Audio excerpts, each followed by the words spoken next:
he fixed one of it. Some of he fixed some of it. I'm assuming I don't get a premonition. Nope. Lame. The Harlow's ritual, Harlow and Carter? Why do I want to say Yeah. Carter? Probably. Oh, hell yeah. Yeah, you nailed it. Nope, Harlow did. Hey. No, Oh.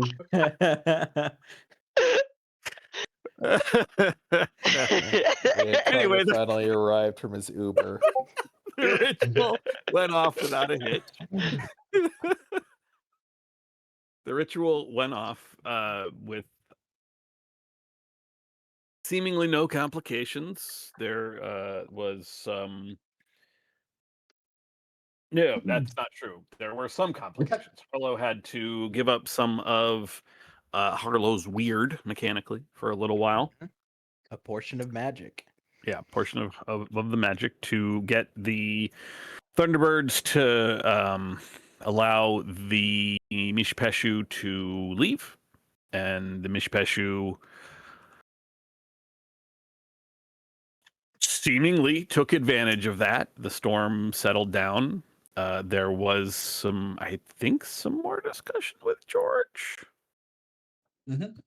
Yeah, there was more discussion. Also, Amaros had to give up something as well due to yes. Some. I basically burned all of my hard moves to. So the slate is currently clean going into George. I'll have everybody know. Going into George.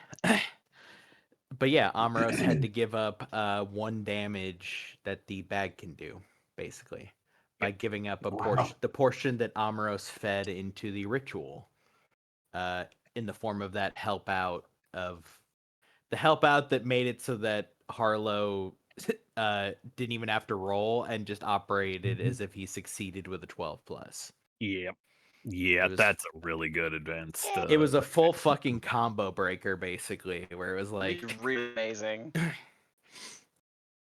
So yeah, cool. Then that was resolved. The Thunderbird flew up through the ceiling in the garage. The ceiling is still fine. Sorry, the hangar. Yeah, hangar's not. Hangar's a little flooded. That's going to take a while. The hangar is pretty soaked. But hey, definitely didn't mentally scar Maddie, who's now directly confronted with the existence of paranormal creatures. Yeah, definitely didn't scar that poor kid. No, we definitely did. Mm-hmm. But I mean, Maddie kind of needs to accept all that because that's your existence, buddy. Sorry, that's just sort of your life now. Get fucked. Also, there's a potentially some sort of angel, and I wrote this down because I learned about Fist of the White God, Child of the Tuatha Dene. In relation to George. Yep. Which. Well, it was the Fist of the White God, and then it was he was trying to come up with something he thought you'd understand, and he reached for a not very good one, but which is the Child of the Tuatha, or something like that. But yeah, it was from your buddy Benjamin. Yep. Yeah. Oh, that's right. We met Benjamin. Benjamin's big dude. Big giant dude. Something. Wearing currently wearing yellow. The classic yellow. Yeah. With the galoshes and the hat. Holding his crossing guard sign. I can't remember where. I think, did we end with the ritual, or was there something after that? I think after that was the conversation is probably a little strong, but the discussion with there was more discussion with George, but the actual end thing was the discussion with Benjamin. I think that was the last bit of the session. if I remember correctly, which is entirely possible. I do not.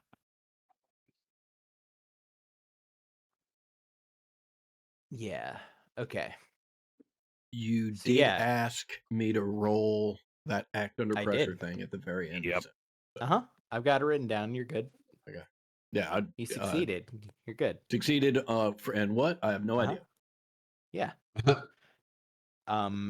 So it is currently about, I think where we landed was, let's go with like after the ritual was done, about 2:30. You stopped the storm basically right as the evacuation of the like waterfront areas was beginning. Deb, as far as you know, the evacuation hasn't completely halted yet. But the information you're getting from Cocaine Cop is that probably they'll call it off. Okay. Because like essentially right now what they're dealing with is a weather phenomenon. Like the way they're operationalizing it, right, is that like, well, all this is still in place, so we're still moving people out, but probably that won't last very long because they've just watched a hurricane veer, right, or something to that equivalent. So it's like the municipal works are already in motion, people are already, getting shuttled out, which might at this point just be for flooding, right? But probably it will not at this point extend to the entire town. Just the parts that are the most flooded, which are down by the actual water. Okay.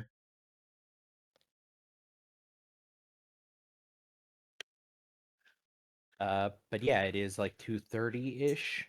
The best intel you had on, well, the storm is no longer an issue now. Which also I think pretty soon means that Cocaine Cop will be back in play as a resource. Probably as soon as the weather is truly resolved, Deb. Gotcha. And your best guess for when George would arrive is maybe tonight at some point, maybe tomorrow early morning. Kind of unclear.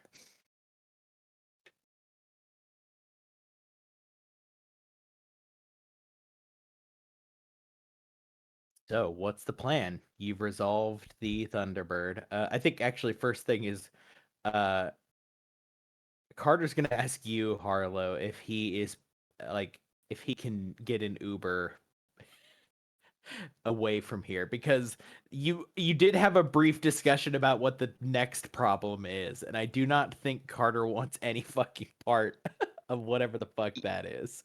Yeah, I think last time we agreed to get him out of here ASAP after he was finished with his help. So Got yeah, it. we So, can get him on the way.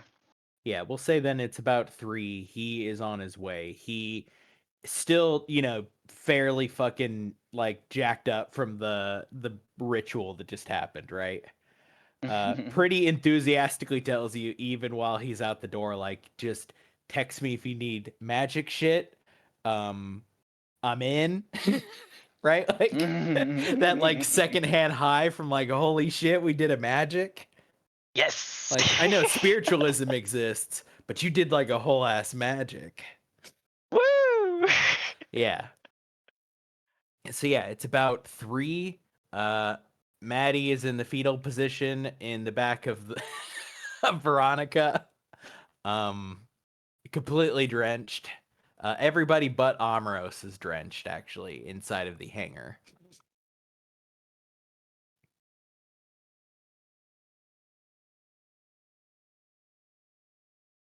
What's the plan, gang?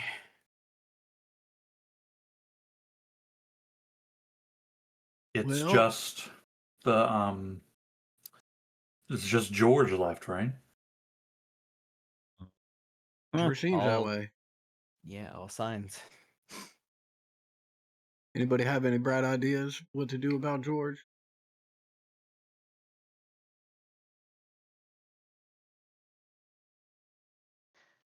I'm still on team try to help George because I kind of have faith in George.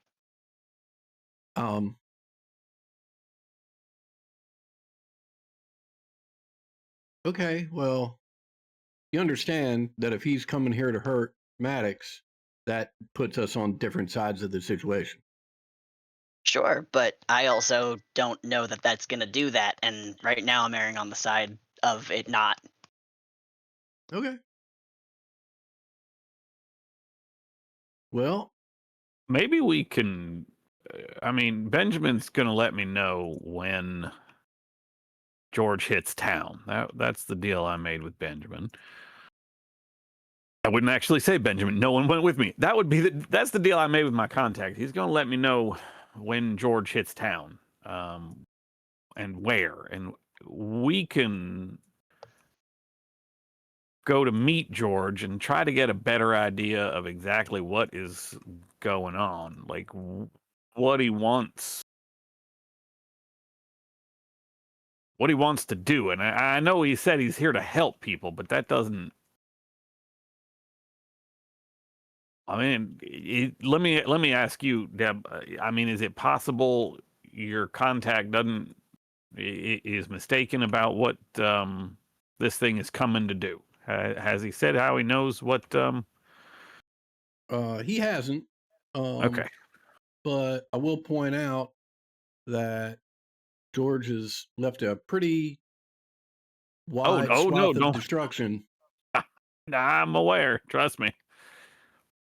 Well, if nobody's got any better ideas, I'm not saying this is a good idea, but look, I'd rather just go pick him up and deal with it head on, and deal with it on our timeline than wait here and deal with it on his. You want to pick him up outside of town? Yeah.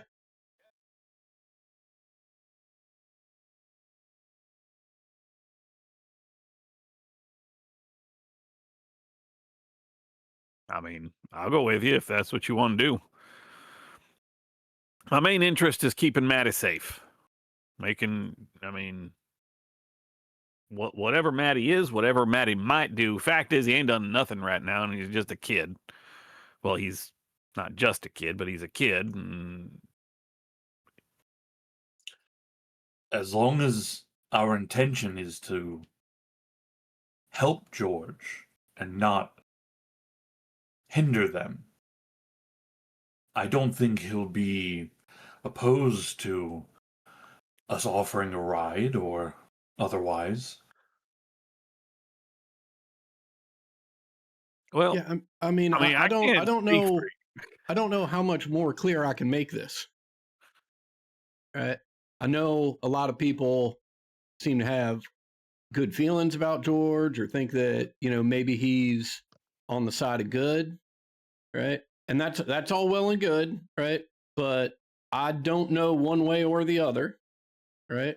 But what I do know is that if he's here to hurt Maddie in any way, shape, or form, right? I got to stand between him and Maddie.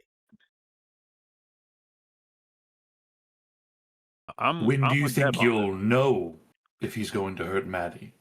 Will you know Well, outside of town, or I plan on going to have a conversation with him.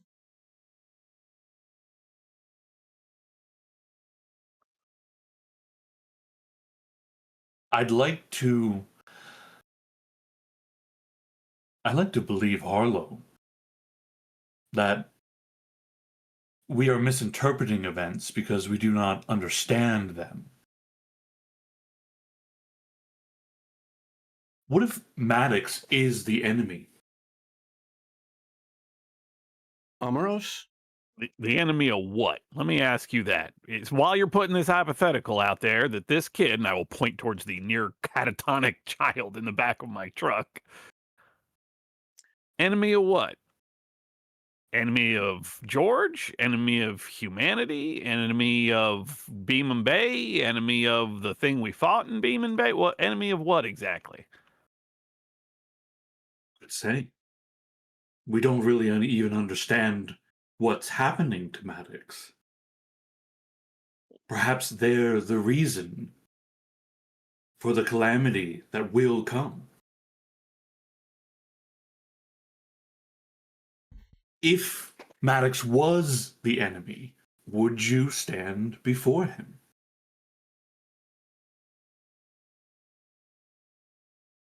Omeros, I swore an oath to protect that child.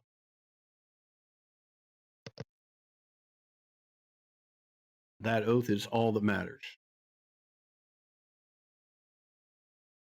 Now,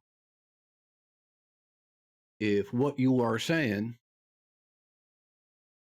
is there is some way to protect Maddox that involves removing whatever this evil entity is that you anticipate may bring the end of the world, well, I might be able to make an argument for that. If, on the other hand, it turns out that right there is the Antichrist, and George is coming to put an end to it, well, shit. I'm sorry, but my oath is my oath. Cool. Loyalty is important. We don't know what George is or what he will do. We don't know if he's coming to hurt Maddox or not. That's what we're being told, but that's not what George is saying. He doesn't know what he's doing. He just knows he needs to come here. I agree. And the question that I am putting out there right now is, do we wait for him to show up and find out, or do we go get him and find out? Right. So again, the original question is, if the intention is to prevent his travel, that he will confront us. There will be conflict.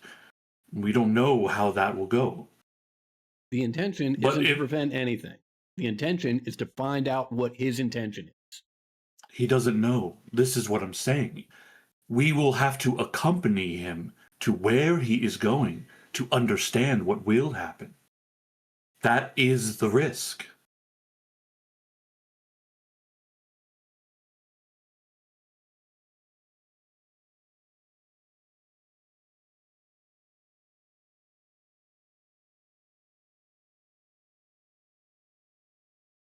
So we wait then. Or we could walk with him. You could ask questions. I'm just saying that he doesn't know, and you might not get the answer you want, or you might not like the answer that comes. Well, no, I mean, him not knowing and not answering gives me all the information I need that he's a threat.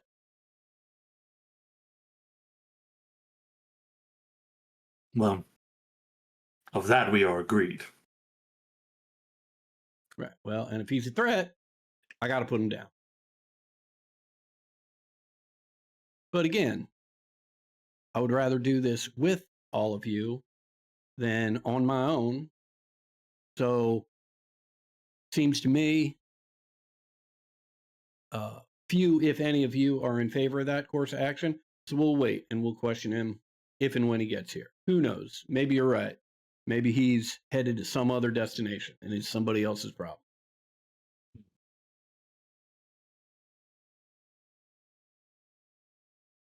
Maybe he's coming to help guard Maddie against whatever the real threat is. Who knows?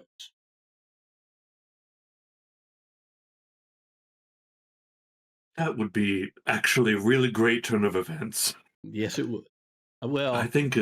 I mean, it'd be a great turn of events regarding George. It still means something bigger and badder's coming for Maddie. True.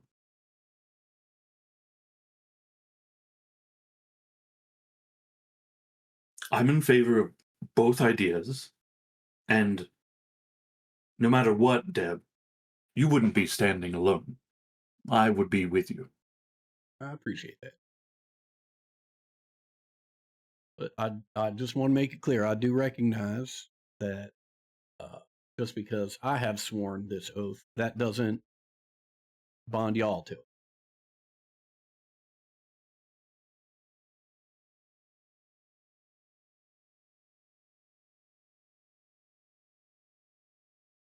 So, I suggest we set up some watches, take some turns getting some sleep, so that not all of us are dead tired if and when George shows up.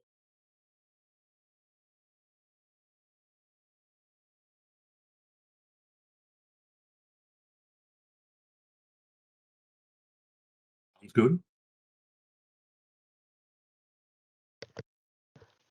Cody, Yes. Maddox, we understand he is a scion. Has he told us of any of his visions? Has he had any formally? So there, what most of it seemed to be is potentially properly remembering things that have happened beyond the Ah. veil previously. Okay, But that's what my note Deb means. has Okay. Deb has cottoned on to there might be a newer thing, and Awkward also caught a piece of it. But the previous visions, quote unquote, didn't seem to have happened ahead of time, or at least that's not the indications, right? But that Maddie is interpreting factual events that happened, right, as they actually happened, but can only reconcile them as a dream. Yeah. Right, because of the I fucky way believe- magic works. Right, and I believe like the query that got that information was I was inquiring or poking around trying to figure out whether or not he was forgetting all the information that everyone else in town seems to be forgetting, right? And like Right. particularly the other college students. And Yep. Maddie seems to be a bit unusual in that regard because he, as Cody was saying, he does remember the stuff, but he doesn't remember them as actual events. Yeah. Mhm. And also, he even before he talked about any of these things, it was probably fairly noticeable, especially to Deb, that like he was bothered by how weird this place was, right?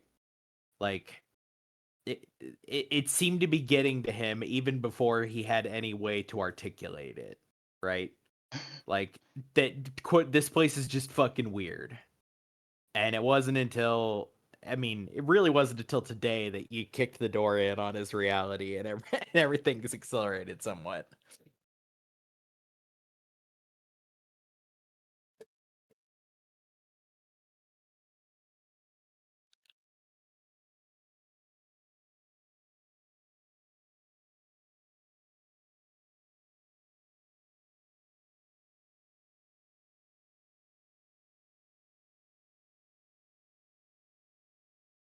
So yeah. So we're in where are we? The hangar currently. You're in my place. Yeah, your hangar. Okay. Such as it is. Yes. Super normal. And we have Veronica. Maddie's in Veronica, the monster cage vehicle, the special car. Okay. How like where in town is this? If I remember the map correctly, it's in the yes, kind I of can pull you the map. northwestern, kind of out of town area. Yeah, we're like kind of out of luckily, it a little bit. it's actually kind of opposite from where George is purported to be. Will probably make contact with the town, right? Because he's walking up around the coast from this direction over here. And you are all the way over in up here in the on the opposite side of like the Beeman Bay, city limits proper. You're pretty close to where the forest starts.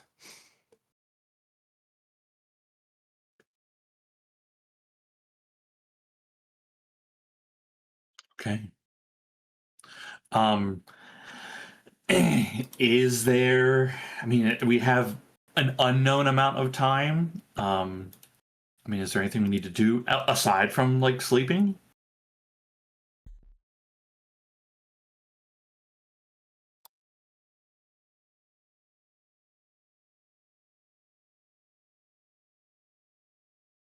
I can't think of anything. Yeah, I guess that's a no.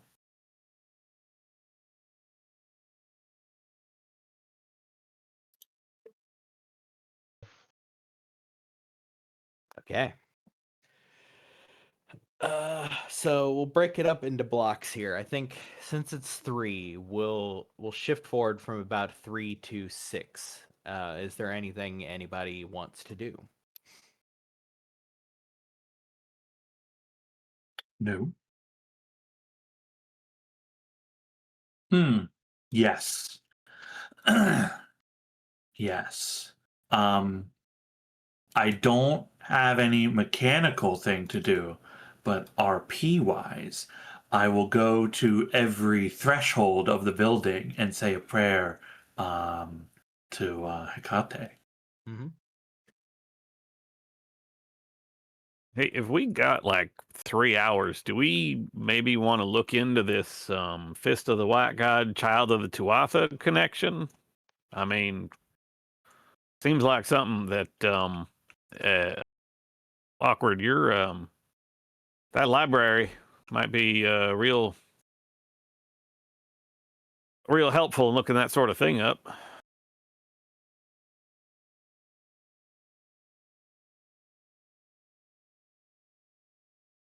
think Awkward has stepped away.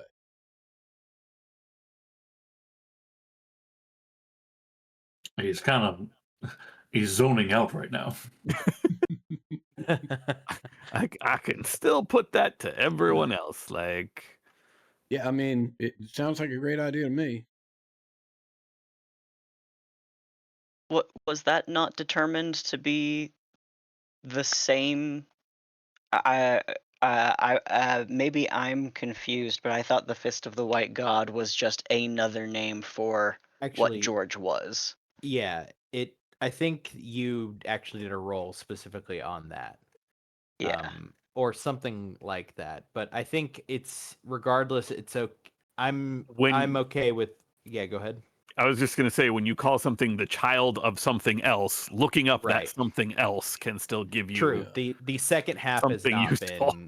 not been the Fist of the White God was determined. True. The second thing, no. Gotcha. Okay.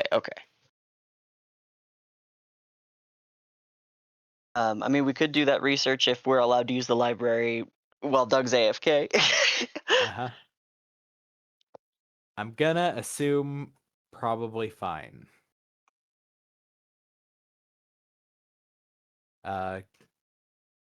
We can retcon it if Doug doesn't want you to use the library, but I think you can use the library. So whoever wants to do an investigative mystery, just generally on kind of in light of all of the stuff that you currently know. And I guess who all is going to the library and who's going to stay? I assume, Deb, you're staying with Maddie, right? Yeah, that'd be correct. Okay. Rose, for you, it's sort of a fluid situation. You can't teleport directly into the library, but you can. Yeah, I was like, me and the library we're not really on speaking terms. Yeah, the library definitely doesn't like you, is the vibe you're getting. It's not a good place. Yeah. And how do you guys get to the library? It's like a root cellar, so it's down a stairwell. So every time you teleport to standing at the top of a stairwell looking down. It goes down and then it curves around. There's like one switchback, and then at the bottom of the second one is a old, ill-fitting door that gives way to the actual library itself. I guess my practical question is, how are they physically going to a place that is not this place? I guess they'd have to drive. What cars? So I could attempt to bring us there, but that doesn't always go the way we want. Doug, they're trying to get into your library to look at some stuff. You need to teleport to it? Well, no, just in general.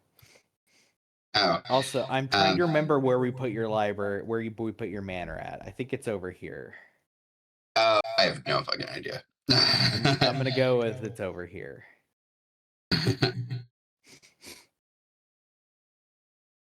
So yeah, Cam, I guess the people here who have cars are Dev has a car and Cam has a car here. Harlow's car is currently taking a breather. Actually, at the library. Like at the manor, basically, after getting flooded. So yeah, how you get into the library?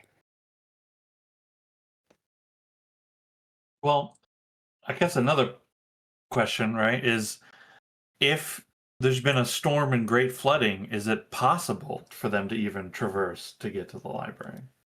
It for a taller car, it would probably be fine this far out, right? And because you aren't going downtown, you kind of have an advantage there. But there still might be some spots where you hit a pretty heavy amount of water, and it would just help to have a taller, really just have your engine up higher, right?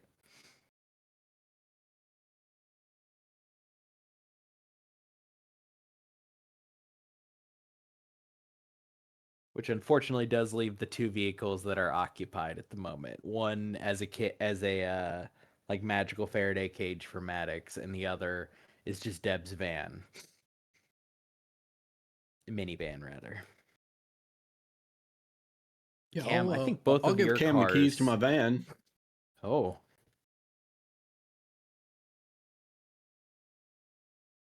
And I think my car should be able to handle it, but I will trade you the keys to your van for the keys of Veronica in case you got to get the hell out. Sounds like a fair deal. Okay. That's settled, and I think with a taller vehicle, no problems. You make your way to the library. We'll say it's about 4-ish when you get there, or about 4:30. And yeah, what are you looking up, or what are you trying to look up? I'm going to look into the Child of Tuatha Dene connection. Mm-hmm. What that means exactly. I'd like to help with that if I can. Okay, throw me some investigates. If I use a jinx, that's a +1, right? Yeah. Yes. Go for it. Woohoo! hmm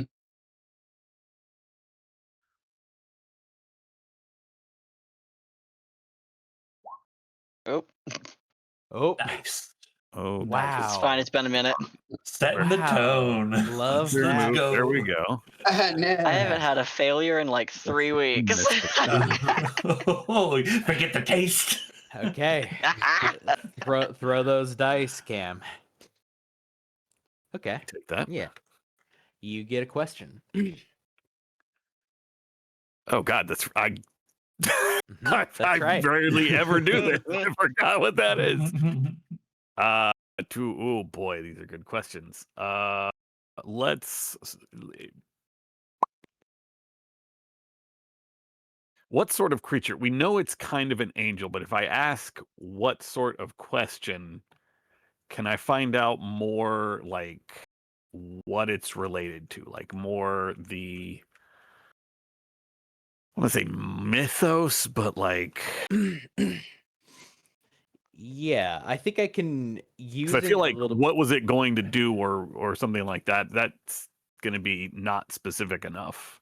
Yeah, so you Or what want we- to ask basically like what a more clarified version of what sort of creature it is. I mean, I want to ask what can hurt it, but I feel like what's more Well, important here. We have an answer for what can hurt it, actually, importantly, which was it came from one of the investigations that that Harlow did, which is that basically articles of sufficient faith, because it is a creature of faith and belief. If it is an angel in the way that you believe it to be, right? Then that would be kind of the only thing that can match it, is either a greater or equivalent level of faith, right? But if you're looking for like, so actually, yeah, which do you want? Like, what is it, or what can hurt it? What is it? Okay. I've not actually seen George, so I'm still relying on at some point I will get to ask another question. Yes. So building off of a little bit of what Benjamin said, obviously Benjamin is referring to the, there's several names, right? There's the Tuatha Dé, there's the Children of Danae, there's Tuatha Dé Danann. he's funneling it through the old Irish way of like these mythical catch-all terms for a god, right? Or really what it is more than anything is like an archetype, right? Because the Tuatha De Danann are always like they are more narrative devices than anything half the time, right? They are their story equivalent of the good Fae who battle against the Fomorians, etc. So Benjamin there is essentially saying that like Fist of the White God in conjunction with that would lead you to believe that Benjamin thinks that whatever it is less of a creature and more of an archetype. An archetype, if that makes sense. Right? Or like essentially he is placing it above the level of a normal physical thing you interact with. This would place it probably closer, not necessarily directly to probably on a higher level a little bit than the King Arthur stuff you were dealing with. Though actually, I think what I can give you as what can hurt it is all that leads you to an important conclusion actually, which is if you had to, that dagger you have, right, could probably hurt him. Because that dagger is an archetype, right? It means something. It means something more than the physical shape that it is. But this thing, this angel, this whatever, like the various ways you're intersecting with it are that it is a being kind of above the playing field a little bit in terms of what you can just deal with, right?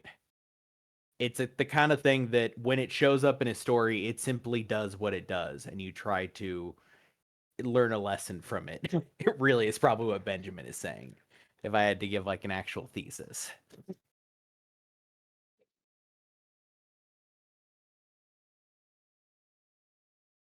I know that was convoluted and all over the fucking place. So if you have any clarifying questions, I'm happy to answer.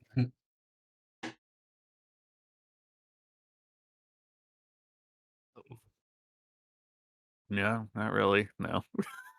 Okay. Awkward, anything you want to do in the creepy space? Are we talking about my library or somewhere else? The library, yeah. Oh. Nah. Okay. Okay. Got it. Okay. So doing this search then, Harlow, you keep just going back to what you already know, right? Mm-hmm. And the big thing, I think, to better answer your question directly in your kind of intended question, Ted, what you come away with is that your dagger, your hunting knife, should be able to hurt him if it came down to it. And I think by this point it's probably about 6:30. What do you guys do? The rain has, by the way, completely stopped at this point. It's not sunny, but it isn't. The clouds are now more gray than they are dark.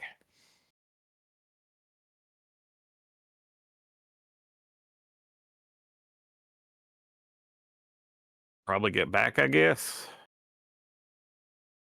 I haven't heard from, I mean, Benjamin will let me know, but I don't think it hurts us to be with Deb and Maddie.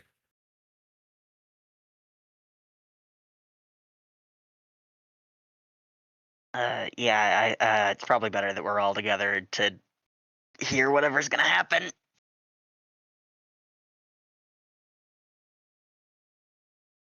Okay. So yeah, we'll move into the next slot of time, which is 6 p.m. to 10 p.m. You're all back at the hangar now.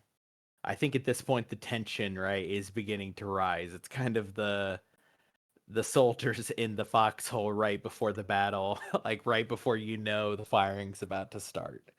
as you know that this thing is just getting closer. Something's gonna have to be decided about it. You're gonna have to do something about it. But it's not here yet, as it's 7 p.m., 8 p.m. Well, It's dark. But It's before dark before we outside. move that far ahead, Uh huh. when they get back, I'll talk with them about what they've learned, and upon hearing, I guess more confirmation about articles of sufficient faith being able to potentially hurt this thing, and something that's an archetype that means more than what it physically is. I'll ask, hey, I need to pick something up from home. Can somebody ride with me? Yeah, I can go with I'll you. go. Yeah. Great. Omeros, Awkward, you can watch Maddie for a bit. We should be back soon. Of course. Okay. Great. I will. You can count on us. Oh God. Right. Uh-oh. I don't, right. We don't make it more than 2 miles away before there's a mushroom cloud. Yeah. Before Amros appears in the seat next to you and goes, Right. it all went very bad. Right. It went so bad. It went so bad. Look, I know you're concerned, but I'll likely see it coming. And if I don't, Amros can attempt to teleport him, and then no one will know where he's at. Nice. Don't worry, I've left Awkward and Artemis there. Right. He's in good hands. Nice. Yeah, I'm just gonna ride directly to my house. I'm going to leave the keys in the van. Say I'll be right back, and when I come back out, I am riding my chopper, and I'm wearing my Demon Darlings leathers. Yeah. Describe for us what the insignia on the back looks like. I think Uh, we've seen it before yeah, I mean, you as can- an you can- audience. You but can scroll up in characters Yep. and see a image of the Demon Darlings leathers. because Um, I think we've seen it as an audience, but this might be some of the first time that they've seen it, right? Oh yeah, entirely possible. They've seen they've seen your ride, right? They've But certainly seen the chopper. Yeah. I don't know that they've actually seen the leathers. Yeah. No, it's yeah, I don't have the words to describe it. It's a leather vest on the back. There's the words Demon Darlings, and in between it there is a woman in a corset with a head of a ram, maybe, and like demon wings. But yeah, Yep. that's the best I got for archetype. So Yeah. yeah, it certainly What- means more than the leather. Is there like other a specific pair of gloves, a specific set of boots? Like No, I mean, the extra part of this. It's a jean jacket and the leather vest on the outside of the jean jacket. Yeah. Right. There's standard motorcycle helmet, which is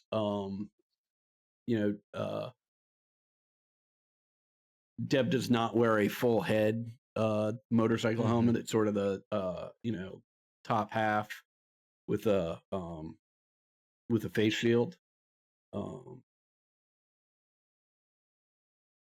Yeah, that's Cool. yeah, that's about it. It just, rolls up next to the van. It's like, all right, let's head back. Yeah, whistle as you roll up. That's Yeah. awesome, dude. Oh,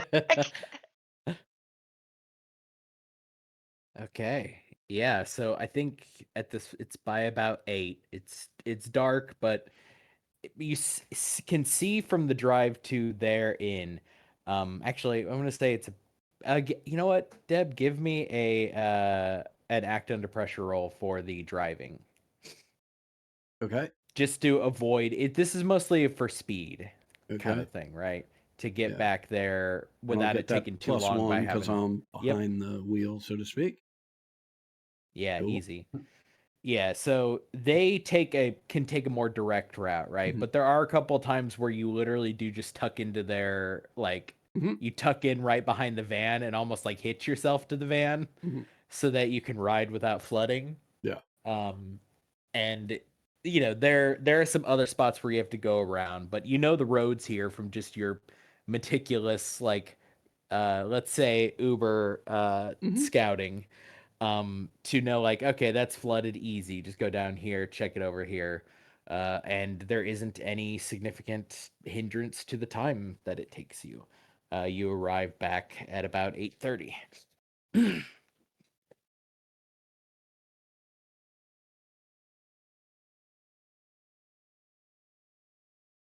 Anything else as we head into the evening? I think at this point, Maddie is at like shifted from just the catatonic to just sitting, staring, playing Slay the Spire. Though Mhm. anybody that's nearby or walking by that can see that there are periods where Maddie just seems to zone out for like 5 to 10 minutes, right? And doesn't press any buttons and it's just staring at the screen before like he snaps back to that kind of like where you just dissociate a little bit, like Yep. but overall, Um, I mean, not catatonic anymore. I have a question about my library. Yep. Is it just there to provide that +1 bonus to magic rolls, or like can I do research here? So it I've been using it as another means by which you can do research. It doesn't provide a mechanical advantage necessarily, right? But it does Yeah. provide a narrative one, which is to say access to archaic shit that might not be Googleable, right? Yeah, I think that's what I'm looking Um, for. yeah. Um, can I look in a section and or at books for like mediums, soothsayers, people who are like could see into the future? I'm kind of looking for like creature types and lore and stuff like that. Yeah, sure. Give me a Cool. investigative mystery. Dun, dun, dun, dun, dun, dun, dun. Where you at? Where you at? Where you at? Come on. There we go. Hey, so close. Okay. What is your 2 questions? Well, I think in order to like further define it, I'm kind of like the question is going to be what sort of creature it is, but I'm trying to see like based off of like for lack of a better term the signs and symptoms of how these abilities work, which ones most align with Maddie. Yeah. I think you begin to dive into that between that and Googling on your phone, right? And this weird combination of the two as you're like checking. Like the methods by which soothsayers and future tellers and that kind of thing is as varied as the amount of cultures that there are on Earth, right? Like Sure. not every culture, but this is a thing that happens in a lot of different mythologies. It's a recurring motif, is what you would Yeah. call it, like a motif of these people that seem to have preternatural knowledge. Whether that preternatural knowledge is specifically of the future, I mean, there are people that like there would be kings who would have people that they would bring around to check the weather, right? Because they thought that this person who just had a somewhat understanding had some like mystical ability to gauge the weather, even though they didn't call it like a magic crystal ball thing. Um, with regards to the things that you have heard about Maddie, you do know that it's not particularly uncommon for like demigods, especially in the Greek mythologies and even in other mythologies as well, or like children of interesting or paranatural or supernatural birth to have strange abilities, right? And you would think that that is probably more aligns with maybe what is going on with Maddie. Though, without knowing more about his vision and the specificity of it, you wouldn't be able to like you wouldn't be able to get too much deeper than that. But you would guess that it's probably, I mean, it might be obvious to say, but you couldn't confirm it till then, right? That it's definitely related to the circumstances of his birth somehow, right? Like it's closer to like the demigod, right? The vision of a future and a quest and a whatever, right? So that's The next that's thing, one. yeah. The next thing I'm gonna do is I'm gonna wait for him. I'm gonna hold. And I'm gonna wait for him to pause and check out for a second. And as soon as he does, I'm gonna throw a book at him. Yeah, you throw a book at his head. Does he respond? No. It smacks him in the side of the head slightly and he just looks at you. Oh, so he does respond. Okay, cool. Sorry, yeah, no, he doesn't like catch the book out of the air or anything. It just hits him and he glances at you, sort of like very tired looking, just very haggard. Hey, thought we lost you. Trying, yeah. Trying what? Trying to be not here for like a while. Oh, do you have a teleporting power? I don't think so. Yeah. Do you have any power? No. Okay, cool. What's your deal? What? What's your deal? I don't understand the question. Your deal, Yeah. what is it? My name is Maddox.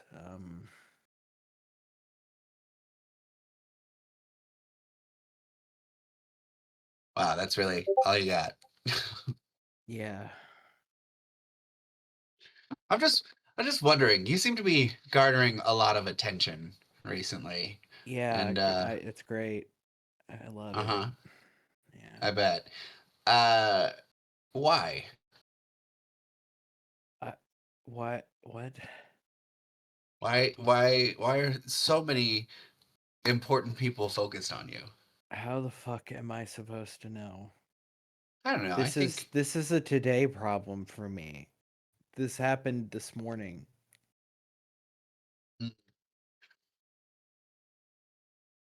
I Like, as far as I could tell, yesterday morning I was just a like I was just kind of a spoiled rich kid. And then this today with a scary minder. I almost said babysitter. Not that. But then uh today I'm realizing that it's maybe that but also not, but also more things. So I don't know. yeah, I just feel like it's around these times that when I ask the question, why are people so interested in you? Why are so many important people interested Sure. in you? It's not so much, hey, do you know their motives? And more along the lines of, hey, you know something's off. And I'm sure looking back in your history, you've noticed a couple different things that are off. So what are those Yeah, you mean about things this that would garner place? attention? No, what? This place? My Everything's place? no, what? Everything's No. everything's off about Beeman Bay. Well, sure. This But place you sucks. agreed. But But you, I don't what do you want me to tell you? I don't know. Things that are weird, things that don't sit right, things that don't make sense anymore. This place. Inward. Look inward.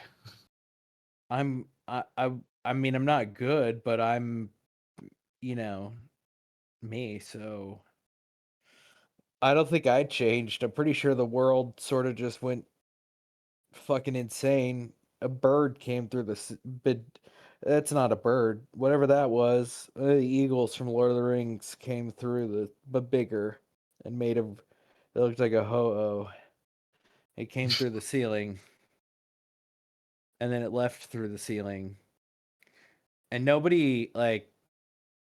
I think everybody else saw it, and I'm trying to work out what that means.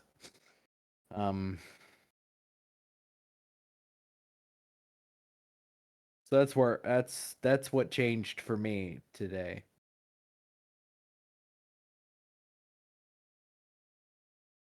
Can I, looking at the specific question, because I don't know if it necessarily makes sense, but I'm trying to read him. So can I investigate a mystery on him? I'm looking for one question in particular. Or can I use, nah, because I use that to study. Yeah, I think you'd have to do some other kind of roll. I think investigating mystery on a person is kind of difficult unless you have Yeah. lots and lots of time, because there is just a limit unless you're trying to do some kind of magical shit. Like you could maybe try to sensitive. Yeah, I was thinking But sensitive, but that's the question I'm really looking for is what is being concealed here. yeah, I mean, you can okay, so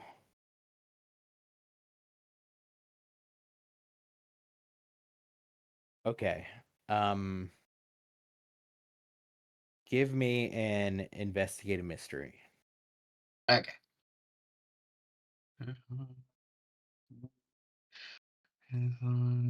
Ah. Oh, that'll give me one. Okay, what is being concealed here? Yeah. You get a lot of like now that you're in like from outside of Veronica, right? You don't get much. You get into Veronica with him and you really start to like watch him, right?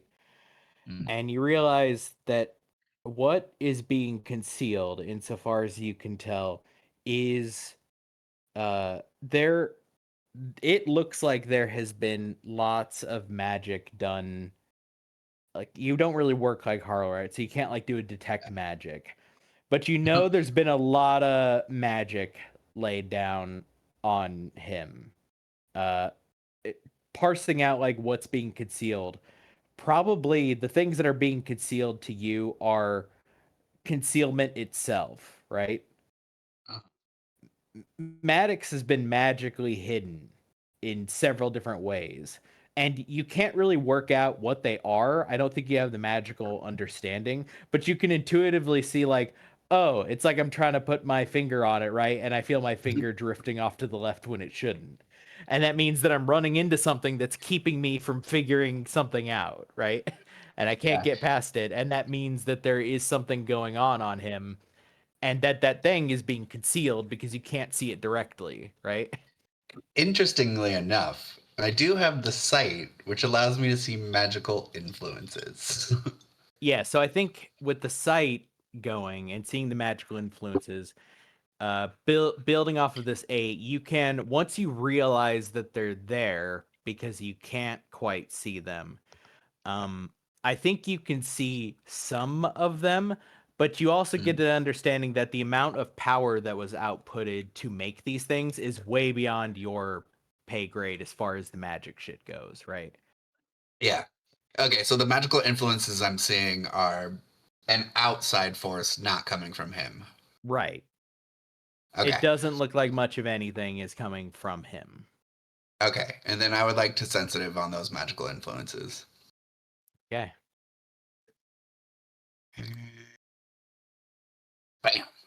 Hey, oh fuck, again, come on. I gain a definite impression, a vision, tangible aura, overheard thought, etc. about something important. I can sum it up pretty easily what is woven through all of the things surrounding him. And it boils down to one word that once you hear it, sort of contextualizes everything else you're seeing, which is love. Hmm.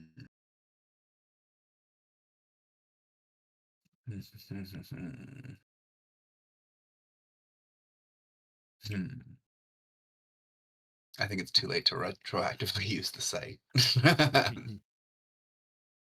But yeah, the as you try to sensitive to get the kind of tangible impression, the overwhelming feeling you get is that all of these were put into place out of love and deep, deep care for Maddox. Okay, so knowing that, when it comes to tune in, you can attune your mind to a monster or a minion. That has to deal with like the baddie of the week, right? Or can it be like a magical creature that may be influencing this? You would have had to have seen the creature in some way. Yeah. So if I had seen them, then I could potentially tune in. Right. But I don't Okay, think so this if is I this I don't think there's enough of a personification here for you to do that. Yeah, the question was going to be, so if I attempt to tune in to the only person that I know, actually, wait, have I seen his father? Have I met him? Nope. Okay, never mind. I thought I met him. Okay, that ruins that one. Yeah. Then I'm just gonna be super weird and say I'm watching you, and then do like the weird eye Yeah. thing, He like with the just- 2 fingers. He just looks at you, doesn't even respond, just slowly looks back down at his Switch. You can see as he does that it's run out of batteries, and he Yeah. just closes his eyes slowly and like with sort of that like glacial slowness of somebody who's just bone weary reaches over to get a battery pack to plug it into it. Okay, and because I will definitely forget this at some point or another, anytime we come into contact with anyone who even has a passing knowledge of him, I'm going to be using the site to see if they have any type of magical influences that could be connected to what I just saw on him. Sure. Cool. That's it. Okie dokie. Harlow, there was something you wanted to do, right? Yes, yes. Okay. I will make sure I get outside and collect some of the rainwater from the Thunderbird storm before it completely stops. I will have done that as a like component collection. And then I'm going to collect some tobacco and a couple of other specific herbs, and I am going to use the rainwater that I have and roll a really crazy herbaceous cigar Uh-huh. that I am going to present to Deb. I'm gonna have to do magic and shit for this, but Uh-huh. like my intention is to create a charm for Deb so that if she needs to do what she says that she might have to do, which is try to kill George, she has a holy item of a kind to aid her. Okay. So this is a wild use magic. But I know how I'll litigate this. So go ahead and throw out the use magic roll. Let's see. Yeah. I think I will use my jinx, which will negate my -1. Sure. I'll take it. Okay, okay. Hell There's yeah. a glitch that you gotta Yeah. decide. Ooh, yes, that's my. Oh, that's right. Yeah.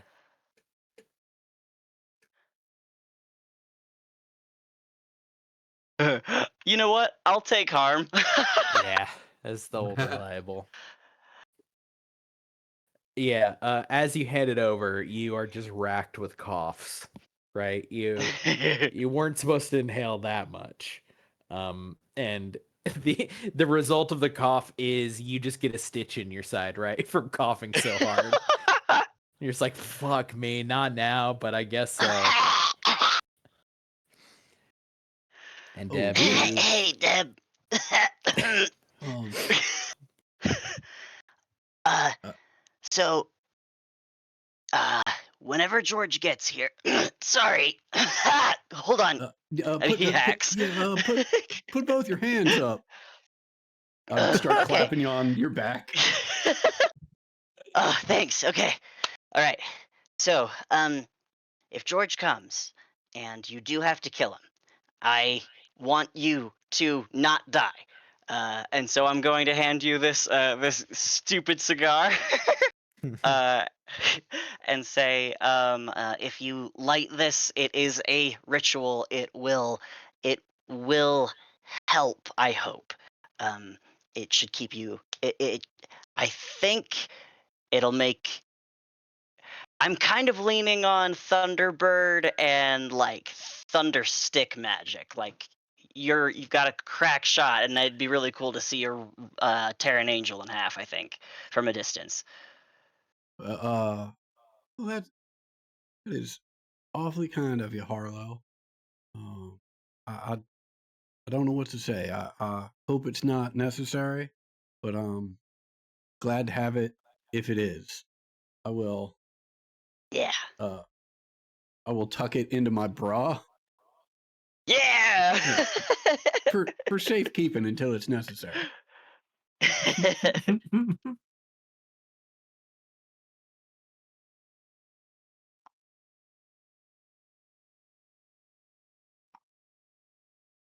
Okay.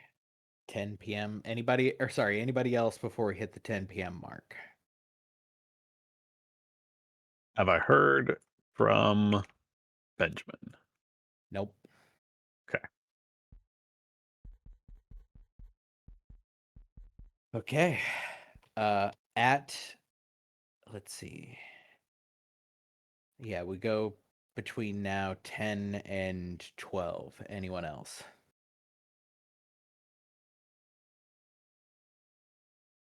Okay.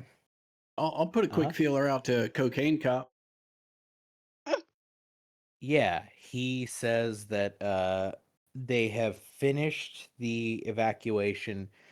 Actually, he gives you something strange, which is that he tells you they were stopping the evacuation, and they were beginning to have people go home because the waters were receding, right? Because it's been like a whole day, and so a lot of people were turning around.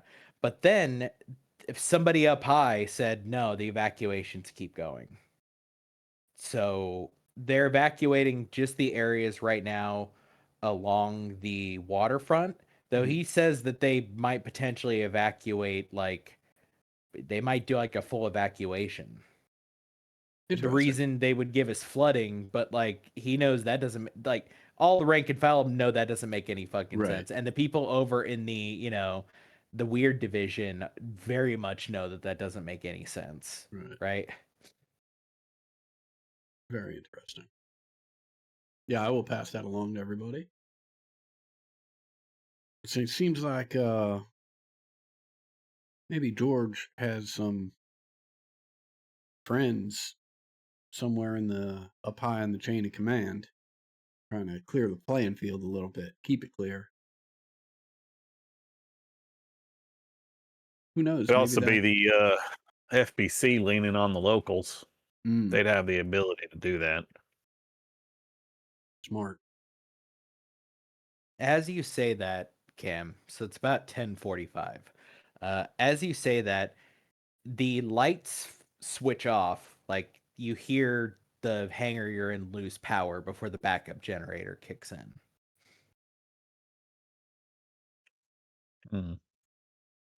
That don't seem good.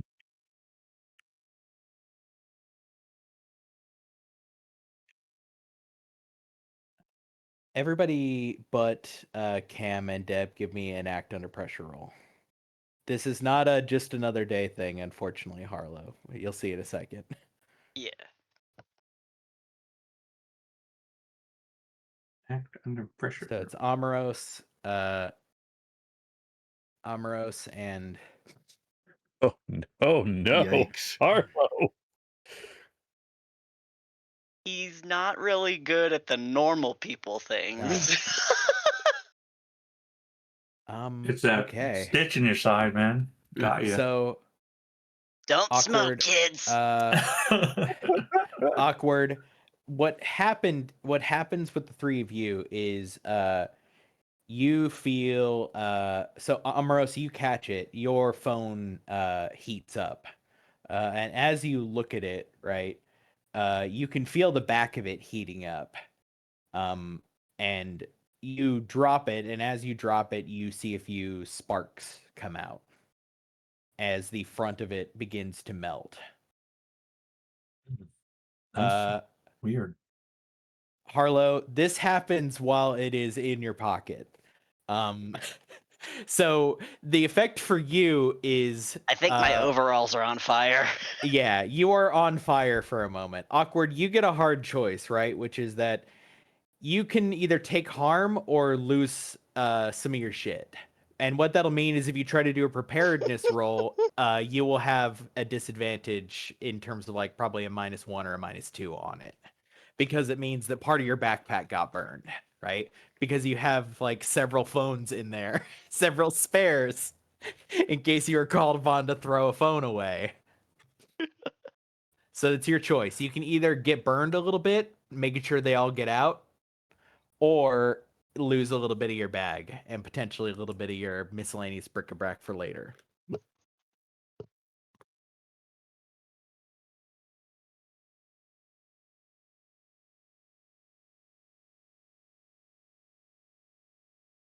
Oh, you're muted.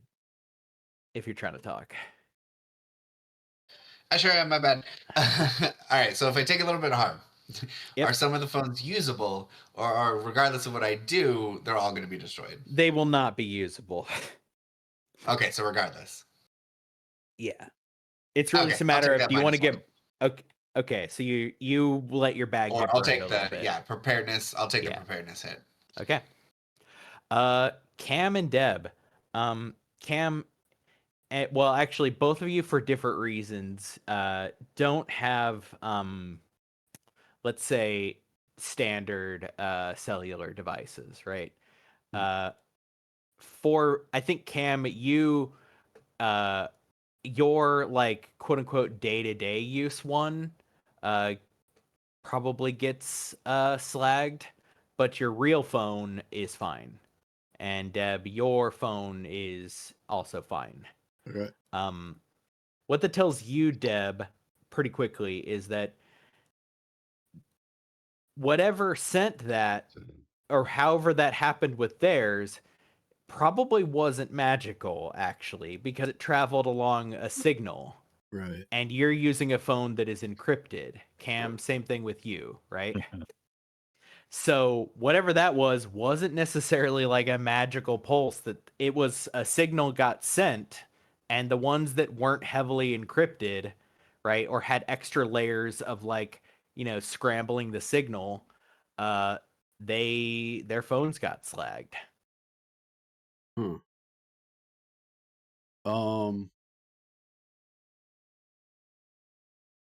I will turn towards Veronica and see if Maddox's switch is still functioning.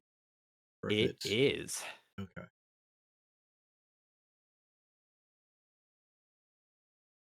So something. Nintendo knows how to make them. Yeah. Well, Deb, you realize at no point has he asked you for the Wi-Fi or any kind of like, Right.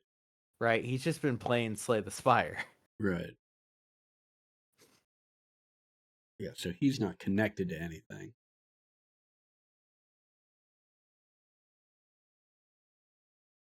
Well, that sure is interesting. Anybody familiar with anything or anyone that can send out signals over a wireless network to fry devices? Because it Didn't looks we like that. Didn't we fight a Oh, electricity we did. goblin? Oh, bitch. Do you think it's back? Gremlins. Mm. Cam and Deb, you can also see that from the way your phones currently, unfortunately, will not work as phones, even though they are heavily encrypted, because you can see that there's nothing for them to connect to Right. Yeah, the currently. signals. Everything is down.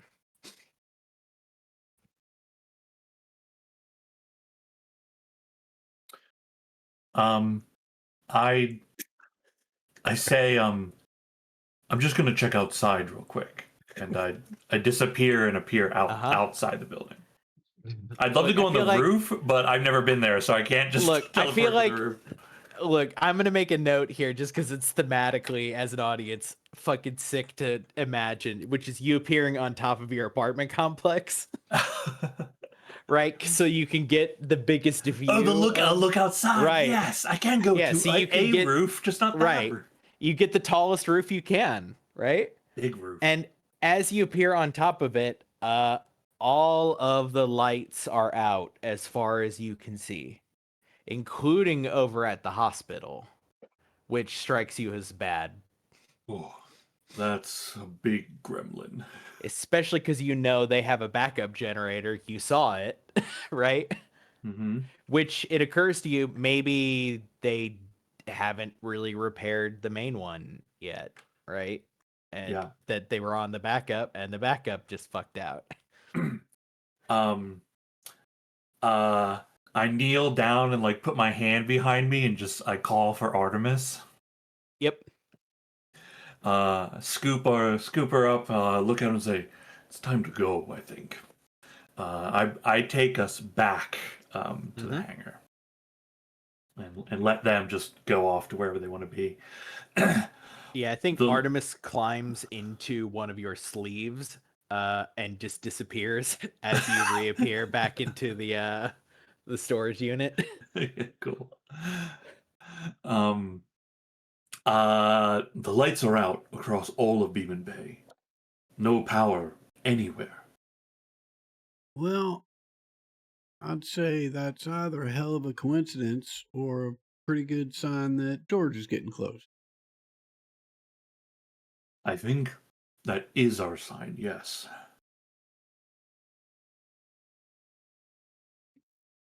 Do we wait in here or outside?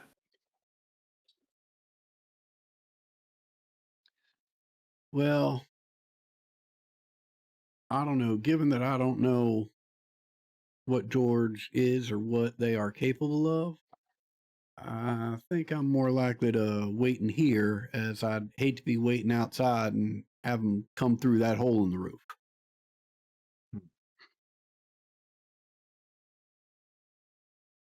Cam, is there a ladder to get to the roof of this building? I don't think so. I mean, it's a big. If there is, it's outside. Also, as a clarification, there was no damage to the roof. Okay. Yeah, I even though thought it went up through. Yeah, it went up through the roof, but it didn't damage the roof, right? It like disappeared into a bunch of clouds gotcha. that were obscuring the roof. And I simply just want to be on top to have a better Yeah. vantage point. Gotcha. Yeah, I've been imagining this as like a kind of like a Quonset hut type building, like the rounded, not a flat roof, because that's what those hangars look like. Yeah. Yeah. So you could Yeah, so I guess get there up to the probably roof, wouldn't but be a that would really be good way to get on awkward top of it. because yeah, it's 'Cause not it's a not flat really structure. designed It's for a climbing up. semicircle. Oh, okay. Yeah, obviously I don't know what kind of building. I'm just envisioning like a pole building, right? Yeah. I mean, look, I think given the fact that there's, one set of Anybody doing entrances at anything that with end that? of the building, like this is as defensible a spot as I can figure. Can I tune in on George?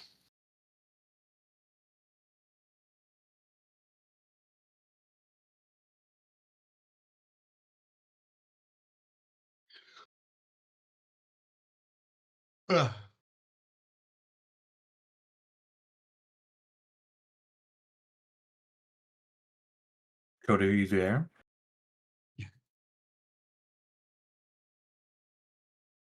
The electricity gremlin's got his network. They might have gotten. How's the grid in Chicago? Yeah.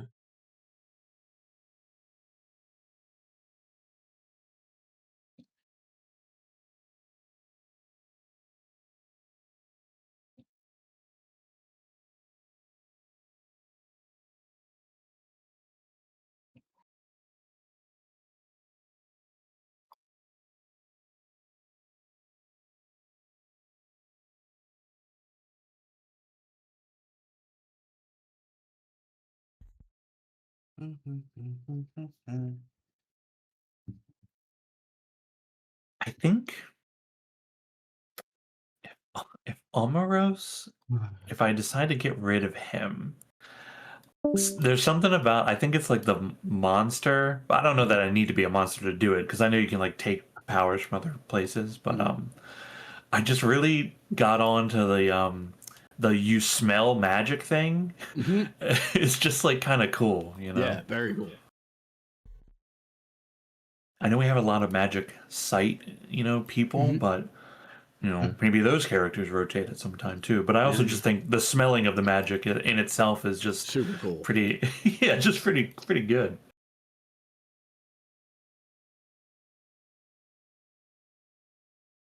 The nose, The nose knows. the nose, Jimmy the nose.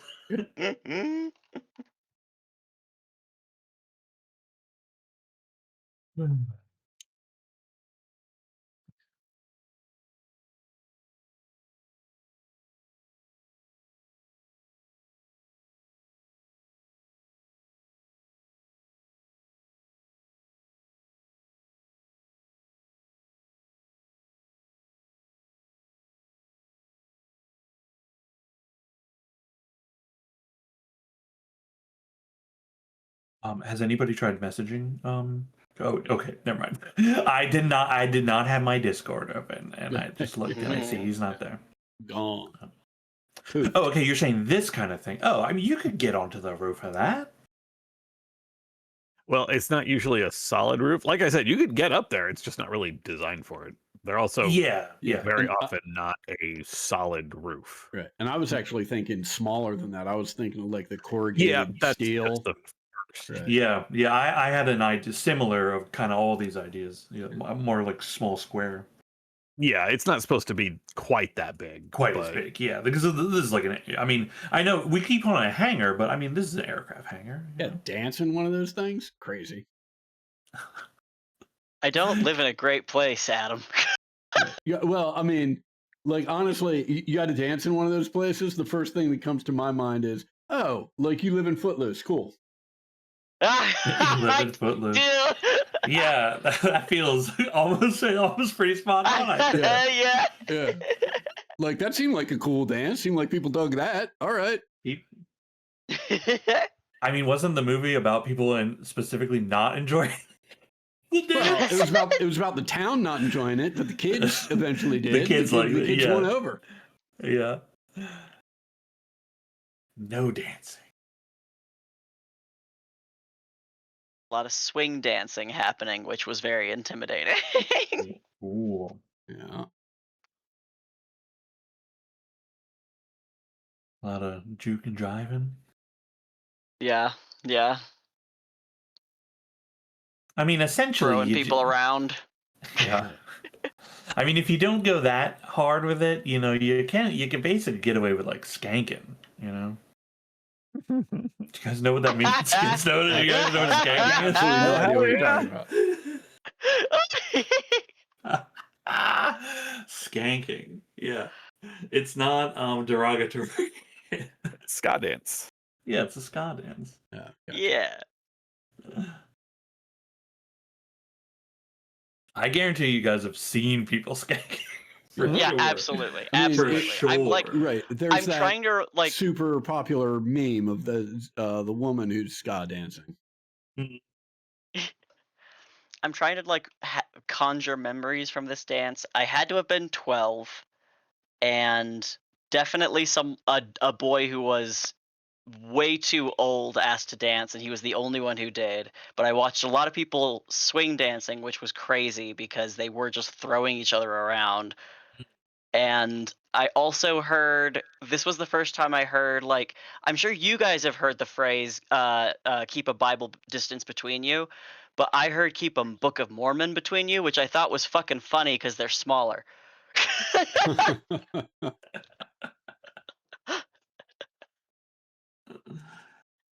Well, that's the whole thing, right? You got to be Yeah. close to the temptation, or it doesn't mean anything.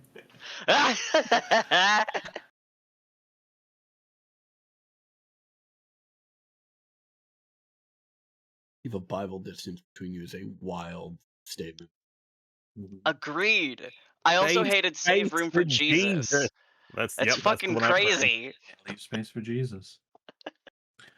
They would do like if like the teacher or chaperone couldn't like be in between the two of you, it wasn't like you get away. lives. Welcome back.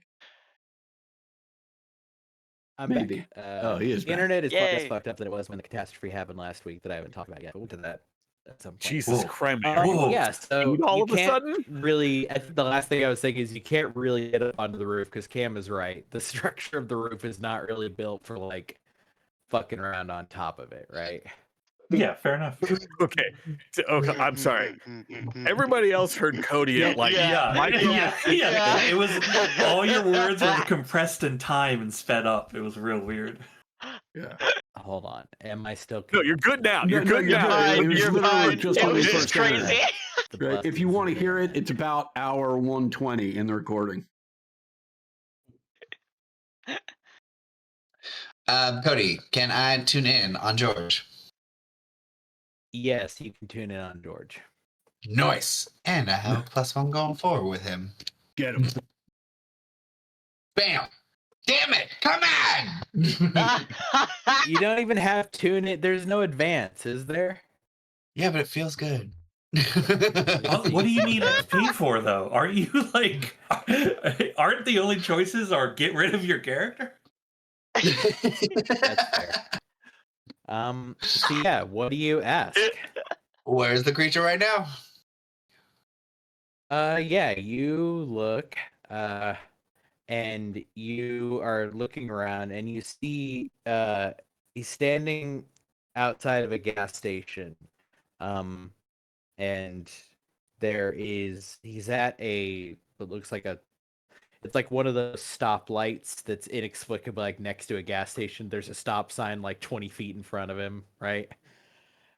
He isn't stopping, but he has just walked, and you can see the reflections of the red light as he is looking forward. And you Okay, could so see as he sweeps, like as your kind of POV sort of shifts, you could see a dark. It's kind of hard to tell because there's no like lights on or anything, but he looks like he's standing near-ish to a city or is potentially about to walk into one.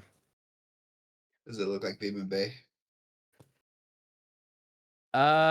Yeah, let's put a button in that real quick. We'll get to the rest of your questions here in just a second.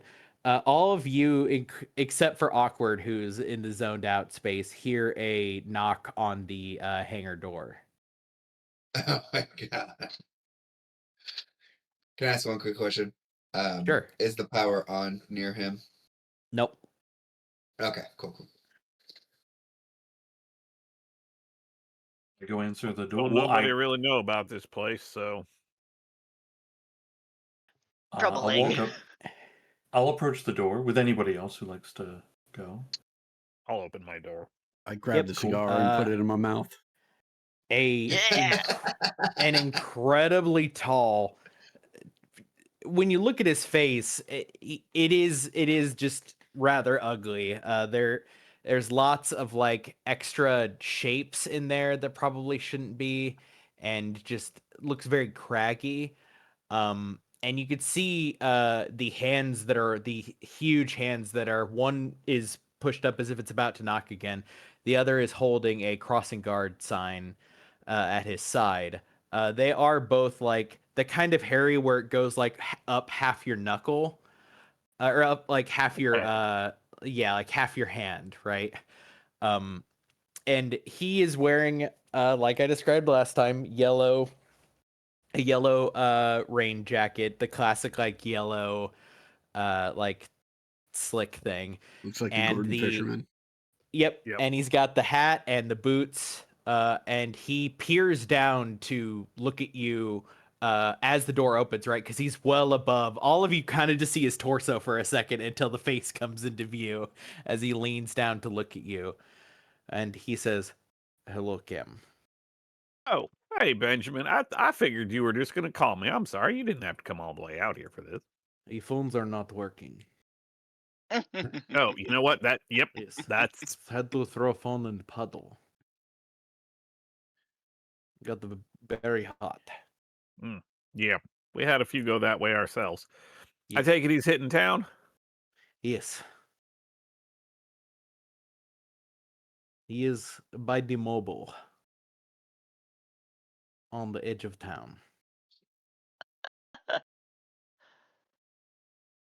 Oh my god, Alright. you guys! George is outside of town. He's at a gas station. I think it might be a mobile. Ah, what he said. Amazing. He is fighting a vampire. Wait, George is? Yeah. Man, is it a like old and wiry looking vampire, or like a new vampire? It better not be I that don't idiot know. I Harlock. ran Get him. away. Well, that's for the best. Well, Yep. Harlock is going to get himself killed at some point. We'll figure. Well, I don't know. It depends on how much is left of him. I appreciate was- your heads up. How was George doing? I ran away. Oh, you didn't Oh. see any of it. You see, he looks at you, his eyes widen, and his head bows as if like he's realized who you are. And he goes, "I'm sorry, I did not know you were here, Oh, Lord that's of right. Crossroads." Oh yeah. Very Oh important. shit! I didn't think about that. Yeah. Yes. Omeros. This is Benjamin. Benjamin. This is Omeros. Yeah, he serves Hecate. You are chosen of crossing ways. Sorry, I've been away for a long time. I don't know who's new. Oh, you probably wouldn't know Benjamin. You just have very similar interests. That's all. May I give you a gift? Of course. He hands you the crossing guard sign. It's just a stop, like one of those it's a stop and go on one side and the other. I hold it. I look it over. I grip it tightly in a hand, like it's a weapon of a kind, and you set it back in both and look at him again. This is a fine gift.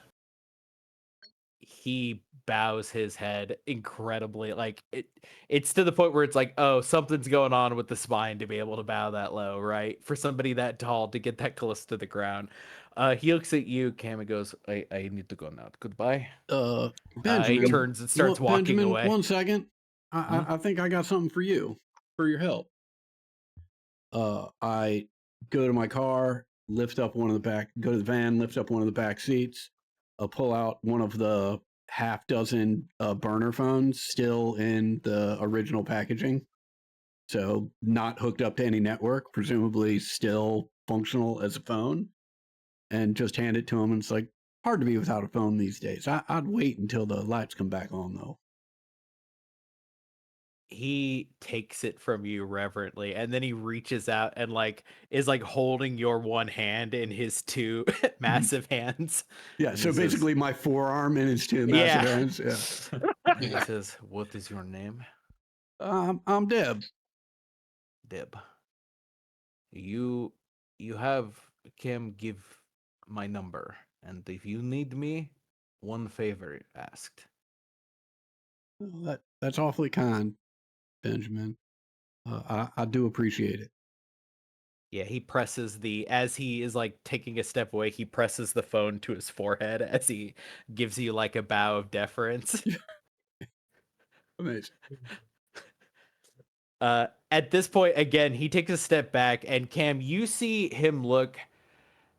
You've never seen him, I guess, out of his element, Cam. He always looks, as solid as a mountain, right? He's always in his domain. Here, he looks more perturbed by this and Amoros than he was by apparently having been close enough to see that George was and saying he ran away, right? He looks at you, makes eye contact for a second. Cam says, "Goodbye," and turns and starts walking away very quickly. All right. Well, we know where George is. If we want to meet him there, we can do that. Well, Or we can just wait. We know it'll take him a little while to get here, but not that long. I mean, Benjamin visit brings up another question. Mhm. Do we need to get a hold of some steaks real quick? Did he say something about a vampire? Oh yeah, don't worry about that. It's if it's who I think it is. Well, I mean, honestly, if it's who I think it is, it's not going to be a problem for much longer. I don't know what he's thinking, trying to take on an angel. But no, I mean, I haven't heard of any newcoming vampires, and they haven't been making any, so we'll be okay. Well, fair enough. I don't think we need any more checkers on this here checkerboard. Why is he fighting a vampire? Why is the vampire fighting? I mean, I'm guessing he kind of wanted some of the angel blood. If George is what we think he is, that stuff's potent, valuable. And to a vampire, I mean, that's... I mean, think about it. I am thinking about it. Wait, angel blood isn't a paradox for a vampire? I mean, sometimes. Other times it's just like meth and Adderall and basically every upper you ever did think of all in one. Cool. It's not, well, I mean, not really. Imagine Florida Man, but with vampiric powers. How is that not cool? How is it? What's wrong with you? Should we check on George? Real quick, actually, Awkward, you are still looking. You got 2 more questions, right? Yeah. I was just looking through my notes to see if I had already asked this question before, and I think I have. I just don't think I put it in my notes. Cool. God damn it, I put it in the wrong spot. I think I might Who's hold it winning? for right now. Yeah, what other questions? I think I might hold them for right now. Okay.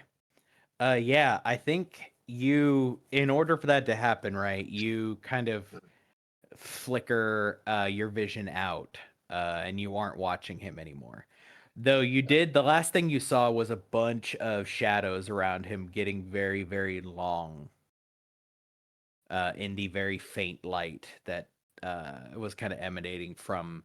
The moon is out tonight, but it's not like it's enough to cause some ambience down below the clouds, but not very much. And even so, the shadows surrounding George were starting to move in ways shadows shouldn't when you stopped looking. Yeah.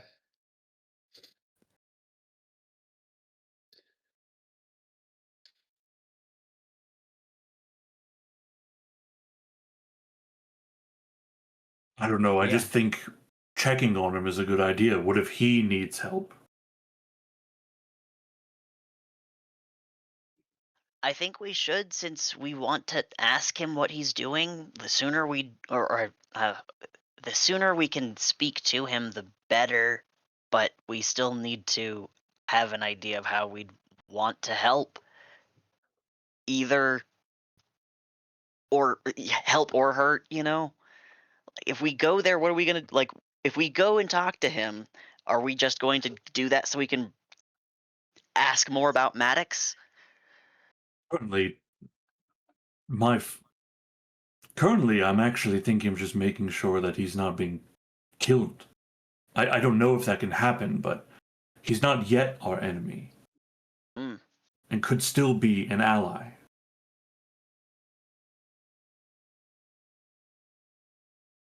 We might well if we've got anything we can ask him. Anything I haven't already?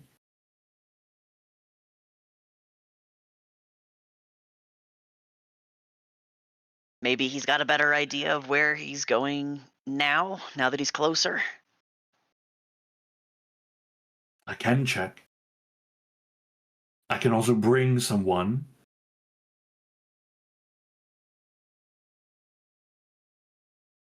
Eb, do you want to I feel go? like I'm the only one that hasn't. Well, me and Deb.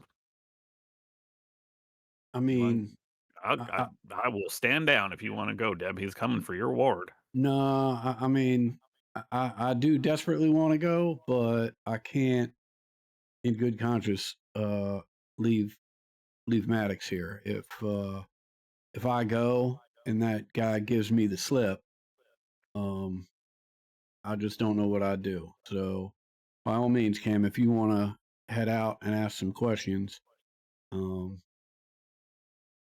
the more information we have, the better. I don't want this to come to violence if it doesn't have to.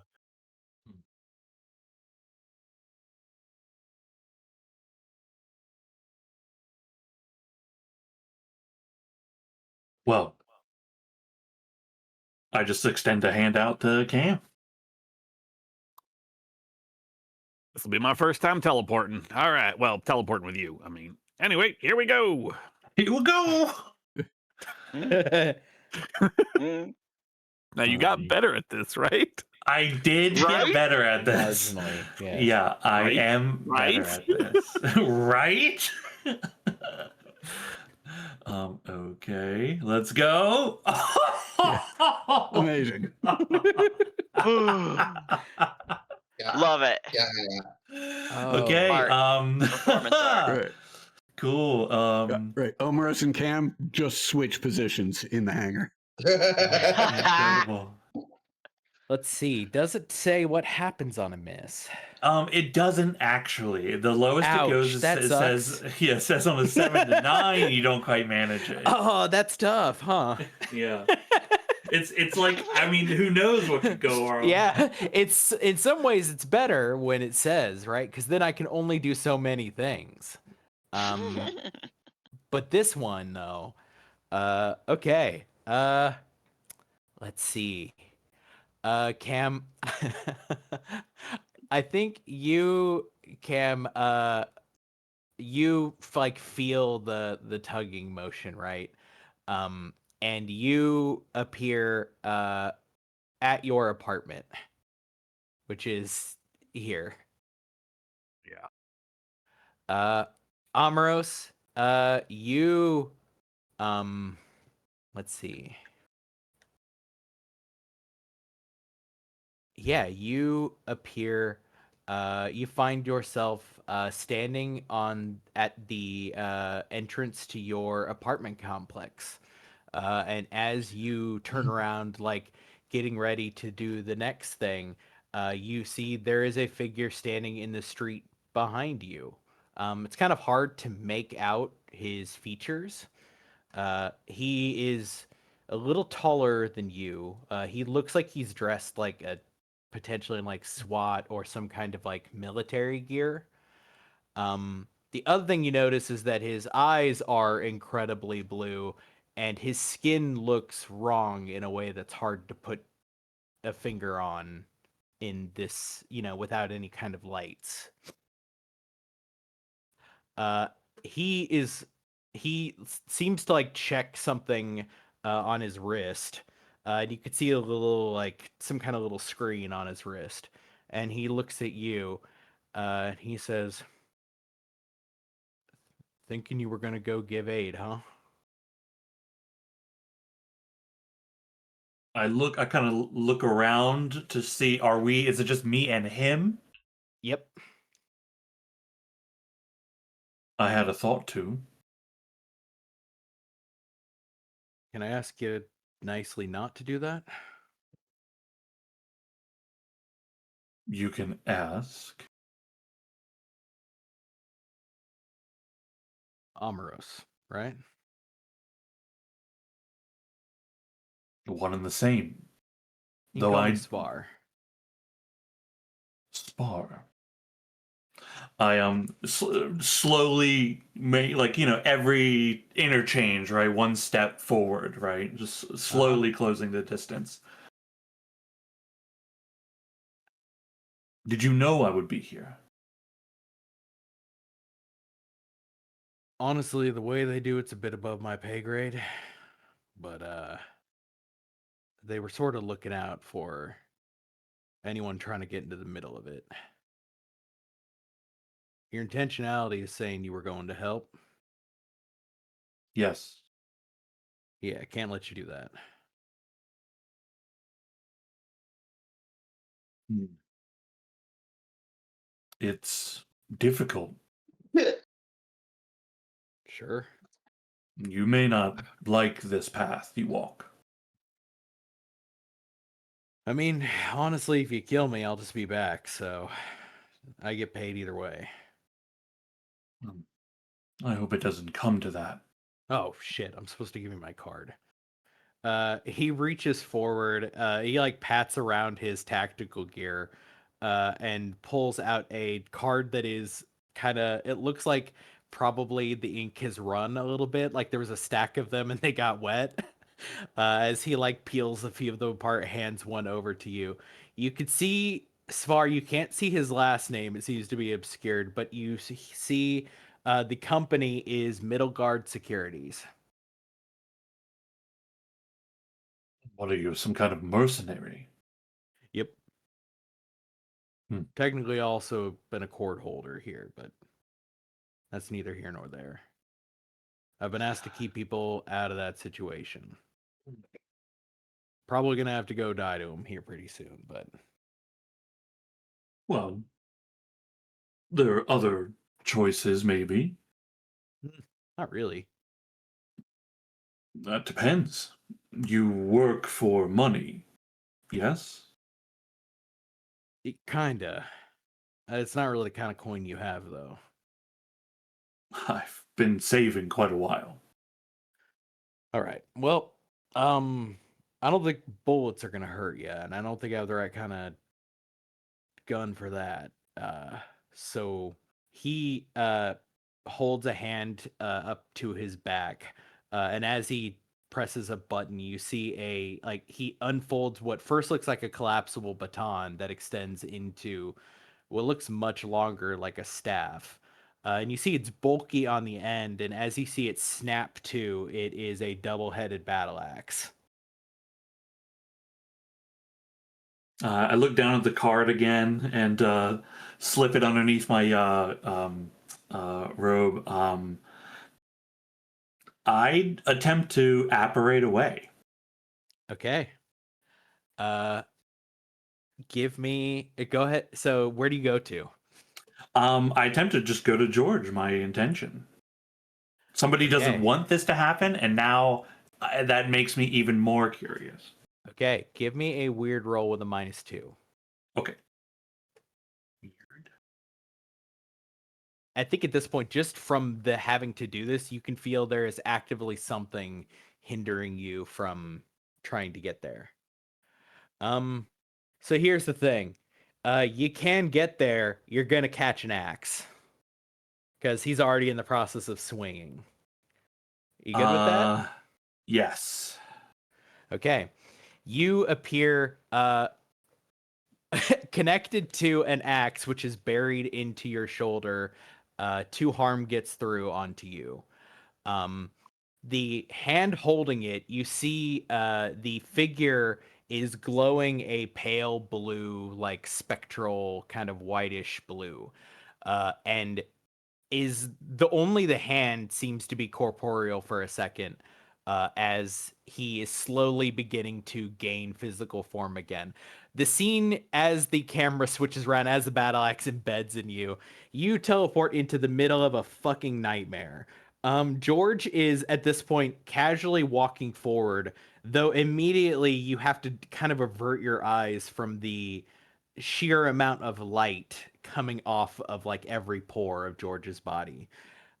You see the smoking, burning remains of dozens at least of creatures all around, piled up. As you like take a step forward with this axe, as the axe kind of like it sort of comes out of you for a second as you stumble to the side. George looks back at you, and he holds up his gun and fires. And you hear just for a moment that spectral white thing go, oh, and then as the bullet goes through the head, he is corporeal and hits the ground. I look at I look around, kind of one hand up to shield my eyes a little, adjusting a little bit to the Hey, light, Almaros. and thanks. Yeah. You okay? Sure. Good. I look around a bit. Got I- attacked by a bunch of tweakers, but Yeah, I heard. oh. Also, Believe- you got a. You okay? No. Kind of got an axe there. I Yeah. think. Can you help with this? No. All right. Funny thing is, I came to help you, and now I'm the one that needs help. Oh. Oh, well, I killed their boss a second ago, so they're probably done. Oh, good, good. Are we by the mobile gas station still? Yes.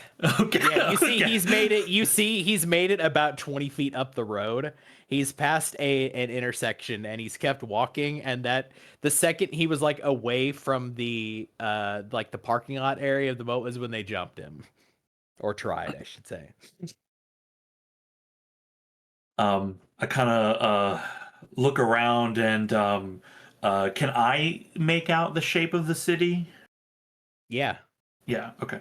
yeah. To give you a reference for where you would be, it's like here, where you're at on the map is roughly where you think you are.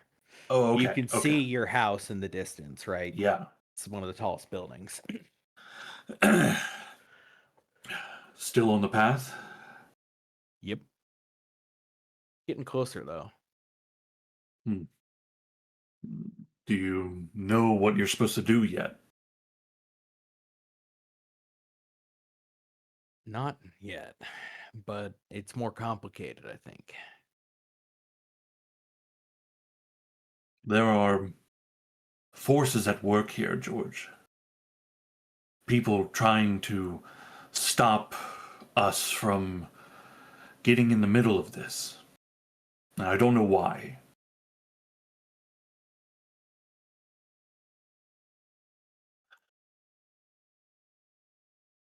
I'm not sure what the future brings for the two of us, but I hope we can be allies. Well, you're trying to stop me? Only if I have to. Well, I'm gonna keep walking this direction. As long as you let me keep walking, I don't think we'll have any problem. I nod. But you might want to get that cut checked out. Yeah, Was that Yeah. an axe? it's an axe. He hit me with an axe. It's not every day you see a guy get attacked with a hatchet. Is the axe on the ground? Yeah. I'm holding a stop sign. Yeah, you're holding a stop sign and there is a two-headed battle axe on the ground. Yeah. You got your stop sign. I think the stop sign, as you realize you have it, it says "go" on it. Like on the front right, it's the other side. Yeah. I look at the stop sign. I look down at the the double-sided battle axe. I'm like, I think the stop sign is more powerful, but I don't. I can't prove it. Yeah.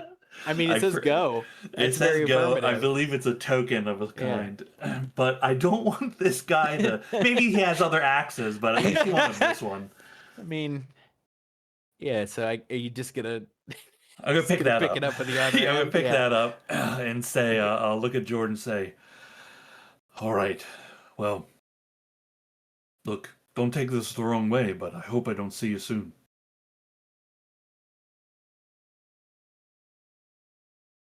He looks at you, nods.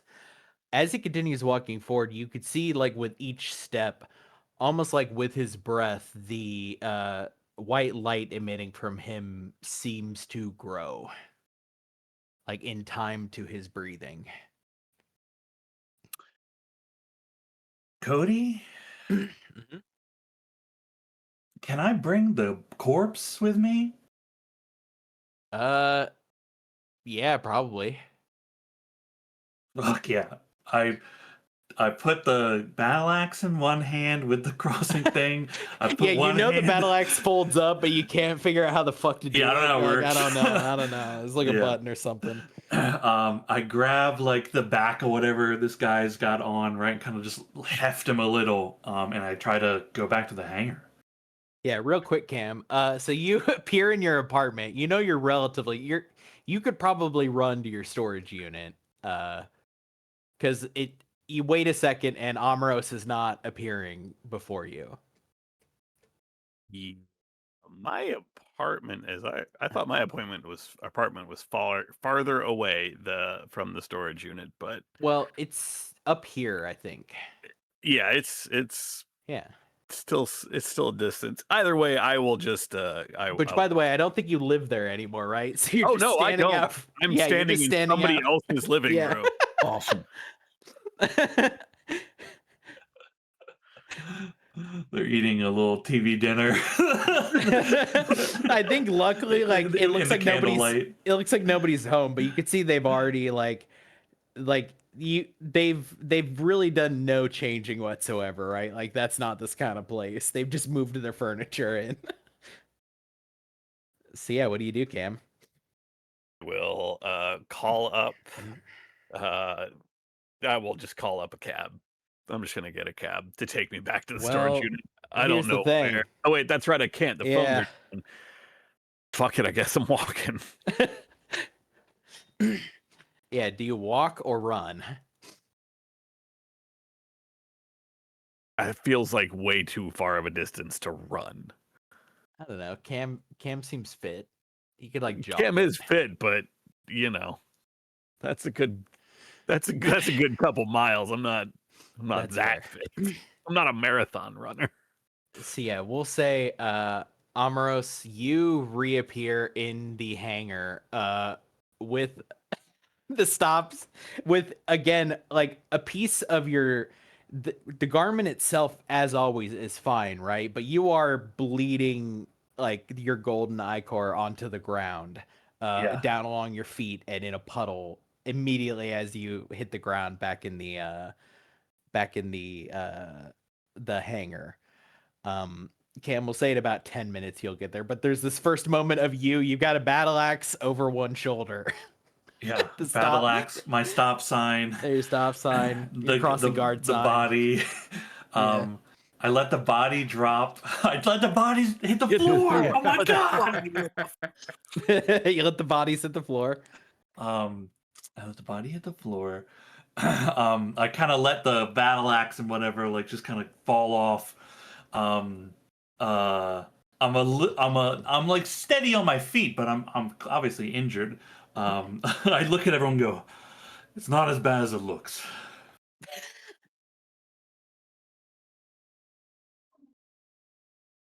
I think I'll rush over to try to heal you. Yeah. What the hell? I lost Did he Cam. Stab you? No, this guy hit me with an axe right here. You all look down at what looks like literally just like a fucking zombie in tactical gear. He's not like rotting, but his skin is clearly not alive. Ugh. He's some kind of mercenary. He works for I pull out the card and hand it to I guess Deb, you're here, Yeah. right? Yeah. It says Spar something of Middleguard Middleguard. Securities. I ended up separated from Cam. I hit my apartment outside on the street and he was there waiting. He didn't want me to get to George.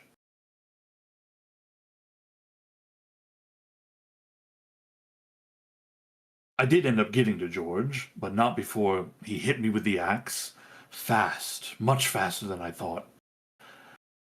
George is safe. He doesn't know what he's doing, but he is still on the way. I have to find Okay, I'll Cam. bite. What the fuck is that? Cam, just because it's fun, I think this is the moment you come walking in, opening up the hangar door to see the tableau of of Awkward yelling, "What the fuck is that?" and pointing down at a looks like somebody in tactical gear from the distance you're at currently. Cam, you okay? Yeah. Yep. I showed up in my old place. Oh, thank. Okay. So Well, this thing, and Deb kicks the corpse. This thing's trying to stop George from doing whatever it is George wants to do that George don't know he need to do, or don't know what it is he need to do. But this thing's trying to stop him from doing it, or stop you from helping him do it or not do it. he said they don't want anyone to interfere. It's not him. He's just the soldier. It's the name, the people on the card. They.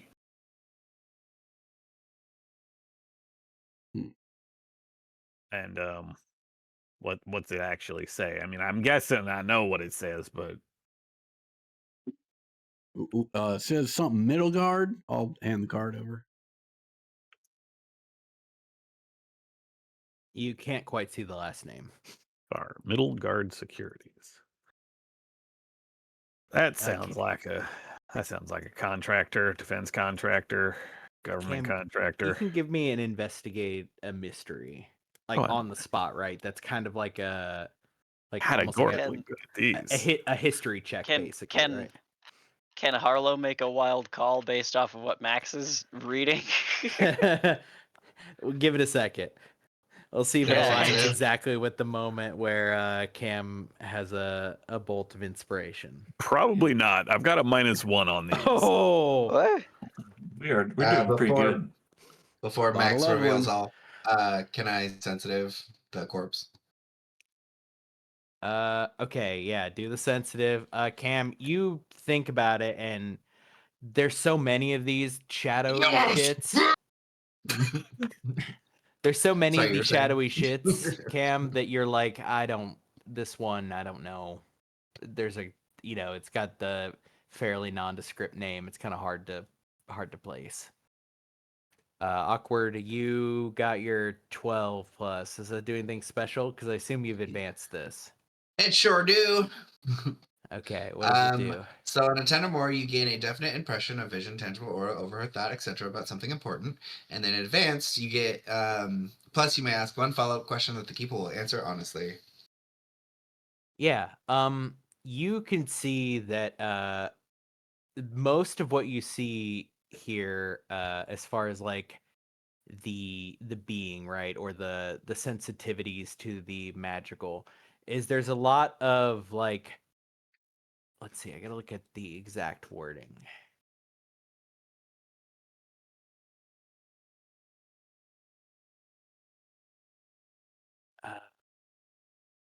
Where the fuck Is is it? that 6 your spell to heal me? Oh. Yeah. Oh Yeah. no. Yeah. I'll have to address that in a second. Yeah, Can you we were link the thing tied for up. me? I can't find it on your sheet. There's too many things. Me? Yeah, you. Uh, Oh, I got advanced sensitive. Here we go. Yeah, so I think differentiating you here, because you get a little bit of weird. You get like the last thoughts that he had. The tangible last thoughts he had were, first off, he's like, his first thought was that didn't kill him. His second thought was this is gonna fucking suck.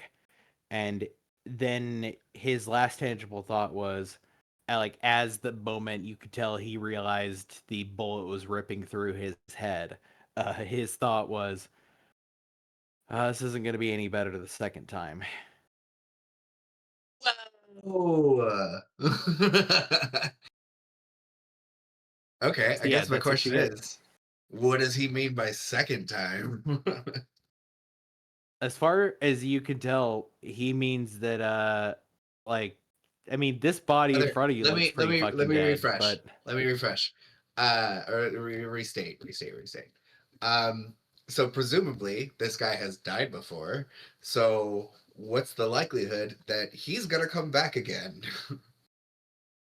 here's the thing, you don't like you can't sense anything on the body that would suggest that at the moment, right?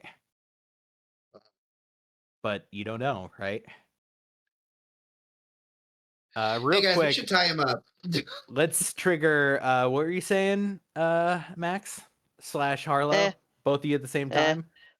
I was just gonna point out that like we have like more Crossroads allies amongst us with this Midgard security fella, but that's not really I think anything that's going to add to our resources in the moment. So You mean he's an ally? I mean, he's one of you. He didn't seem to be on my side. Yeah, but I mean, neither was Arthur really, because it's everyone's own thing. Everyone's doing their own thing, but it's still just like you. Mirabelle. Did you say dinner bell? Mirabelle. Her name was Mirabelle. Mirabelle. Not Arthur. Her name was Mirabelle. No, Right. I'm talking about Arthur because I'm talking about the spell that possessed her. I'm talking about I'm talking about Saint George. That is this thing that is a living entity that isn't a person. I'm being deliberate. Can I roll preparedness to see if I brought rope or Yeah, handcuffs? roll with the minus 2. Though I'll tell you, as you're rooting around in your bag, you see blue fire seems to catch somewhere on this figure, and the skin begins to rapidly burn, Well, like I'll preternaturally take that fast. experience. Good God. Good God. Oh no. Oh no. It's so much. It's so much. Are you gonna make me get a new fucking backpack? No, I just am writing down hard move, hard move, hard move. Okay. Whoa. Okay. We're gonna come out of this one well, dismembered. Look, this guy seems to be On fire. catching on We should back fire up. for no good reason. There are now officially too many variables for me to be comfortable with. I'm going to pick up George. You want some company? Anybody who wants to come's welcome. I'd appreciate it if somebody would stick here, keep an eye on Maddox, but I figure that gas station is 25 minutes away, makes it a 50-minute round trip. I'll be back here in 30 minutes. Well, I who point better at than you, the Harlow. reliable duo of Amoros and Awkward. Oh, yeah. By the way, Awkward, you still have 2 tune in, right? Yeah.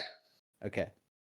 I point at you, Harlow, and say, maybe you and I should stay here and, well, you look pretty messed up. I don't know if anyone said that to you. You were lightly on fire, Harlow, which is fair enough. I Yeah. suppose. Yeah.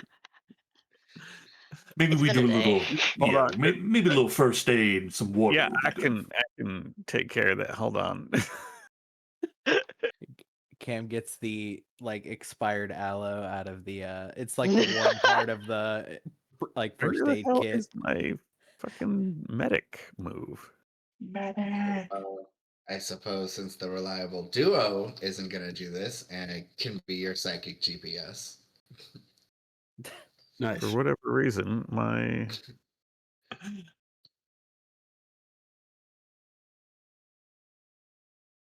Field. Good lord, where is it? Here it is. Finally, found it. You got a lot I guess going on your sheet. for Harlow first. It seems like the easier one to address, I'll say. I'll Between heal that 2 and the because you're. Not, yeah. I don't think you're unstable, so that's 2 Nope. harm. Yay. Anytime you're okay, that's only when I heal. Mhm. And then for Omeros, Yeah, as you get a good look at it, Cam, you can stabilized see and healed of 2. you could see a battle axe, or like potentially that battle axe he was holding, now that you look over at it, was full on like embedded into the tendons of like his shoulder. Like the fact that Amros was fairly blasé about it and was walking around and moving as normal catches you off guard for a second, because the wound itself looks fucking horrific. It's a good thing you heal fast, because that's pretty fucking gross. What? Well, I mean, I was about to say what happened, but like I think I can guess. Got Cam- worse, but that was unexpected. Cam, you know the protocol for Amros is just stitch it up and let him do the rest. Like just put the sides of skin back together and Amros's body handles the rest of it. It's better if nobody watches because it's kind of upsetting to look at. The skin reaches for the body. Yeah. Yeah. It's real It upsetting. wants to reconnect. Okay. So we got Hell yeah. Thank you, by the way. yeah, we got everybody healed up. We got Deb and Cam and Cam and Awkward are gonna head out to pick up George. Correct. Is that right? Yeah, I think it's actually good that you go with them, Doug, because, I mean, we can tell them the way to go, but, like, he might not be exactly there, right? I think you would actually really help them find him. Yeah, psychic GPS seems like the right move.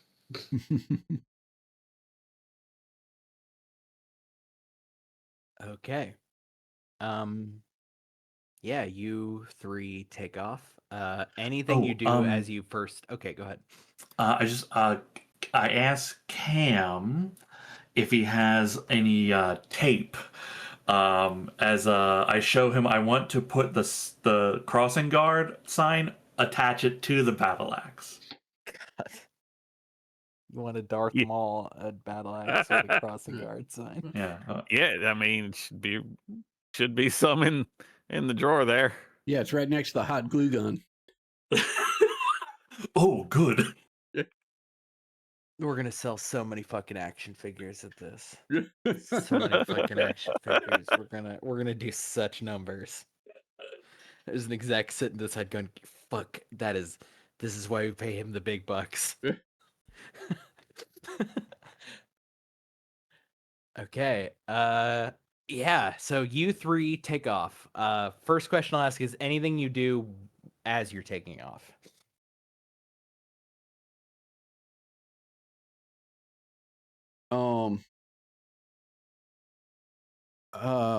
Just before we take off, I guess I'll ask, do you want us to get that body out of here? How's the body doing? Kind of just ashes, and you see it looks now like the fibers of the tactical vest and like the full equipment and clothing that he was wearing are also starting to decay. Oh, never mind. Like it's pretty gruesome looking at this point, right? Like it's just sort of like decaying in fast forward. See if I can find a broom. There's a mop over by the fridge. You got to get the push broom out. Someone get the Dyson. Okay. Yeah, so as you 3 take off, are you wanting to do your move, Awkward? Your tune in. Not yet. Not yet? It's Okay. probably a good idea, but I'm just gonna hold it.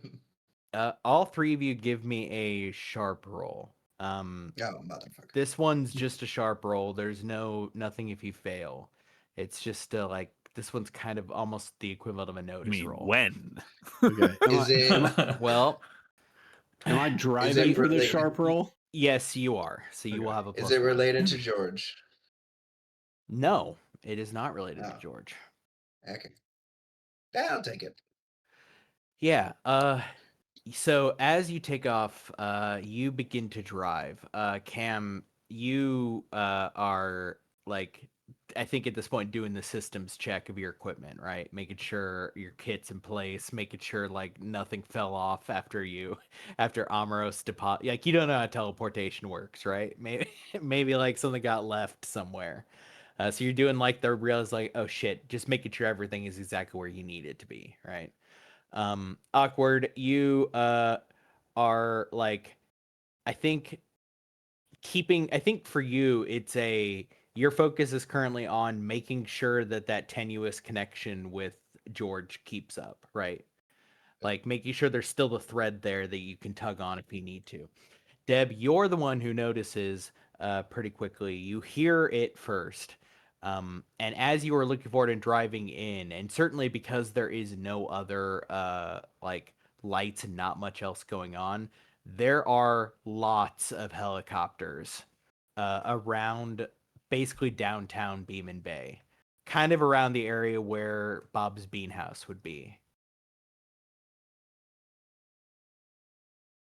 So you see them first. You see them well ahead of time, right? Like basically the moment you turn, you see they are running quiet and they don't have their lights on, but you can see them there. Well, what do you two think? Head the same direction the helicopters are headed? Okay, now I'll use it. Mm-hmm. What question you got? Where is he?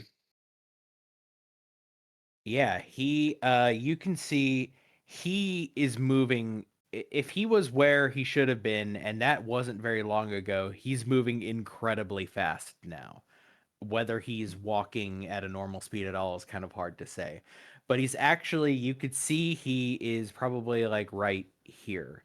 Um, you actually, I think the way you figure it out is you can tell based off of how far away he is from where he could see Amoros's place, right? Because in the distance you could see it's fairly tall. uh, yeah, so that's what I'll give you. That's where he's currently at. But that means he's traveled really far in a very short amount of time. Is that What was that? helicopter? I think you don't see helicopters from his perspective. At the moment, you just see, like, to get where he is, you see through his eyes the distance between him and Amoros's apartment complex. I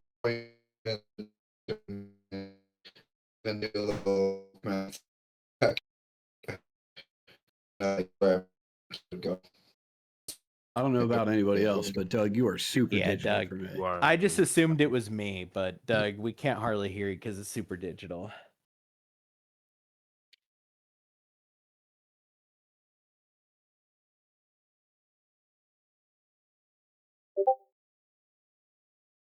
Yeah, your stellar Wi-Fi strikes again.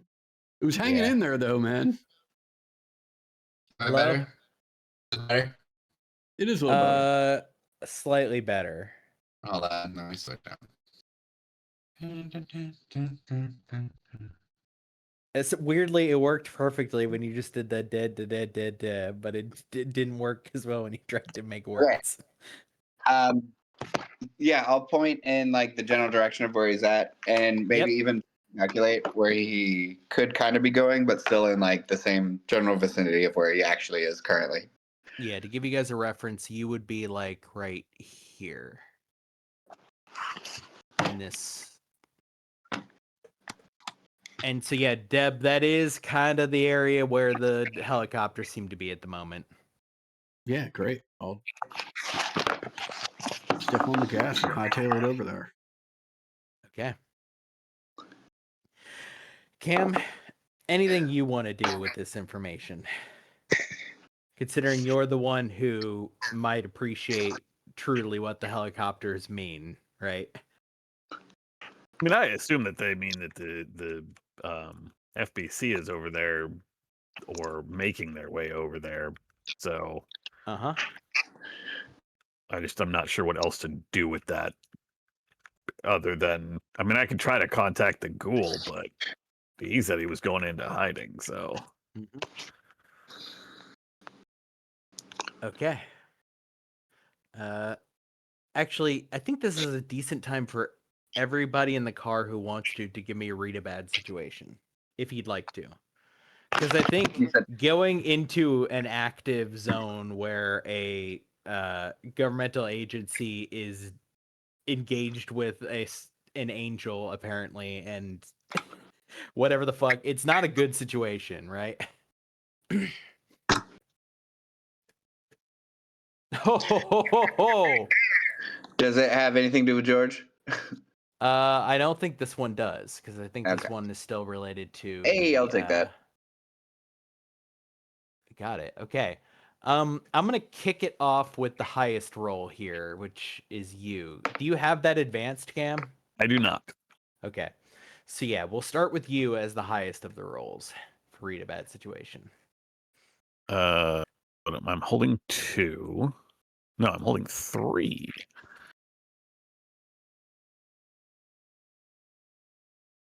I feel like what's the biggest Bear in threat? mind, All the fucking helicopter. yeah.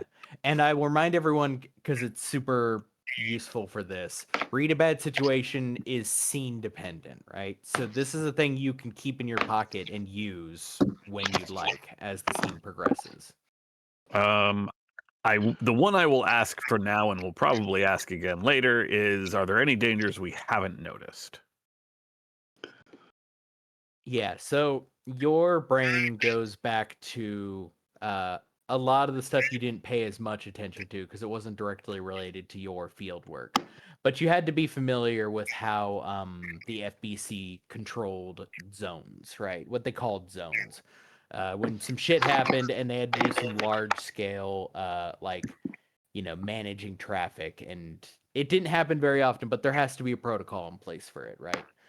And so the dangers you haven't noticed yet are that there will very likely be checkpoints set up around wherever, and they'll be moving, right? They'll try to, if they can keep up with how fast he's moving, they'll be moving with him to try to keep civilians out of the zone. So that'd be a danger you haven't noticed yet, but you would know has to be there, right? Not just the helicopters looking for people, but people on the ground actually keeping people from going anywhere near there. Yeah. In retrospect, I probably shouldn't have come here because I'm still on hiding from those folks. But in that case, I will burn another hold and say, what's the best way in? Yeah, I think this one takes the form not so much of a direct answer as a strategy that can unfold as the scene progresses, right? As in you have a +1 to ongoing, basically evading them, right? So the best way in your mind is you start remembering everything you can about the way the FBC operates, everything you can about why they make their like search cordons, right? Like you try to rack your brain to remember everything that their stupid little regulation books tell them to do because you know they're going to do it, right?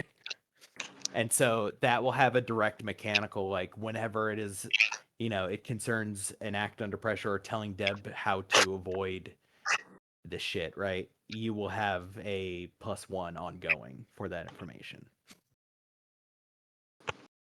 I will hold my last one. Okay. Anyone else? Yeah, random, but what's most vulnerable to me?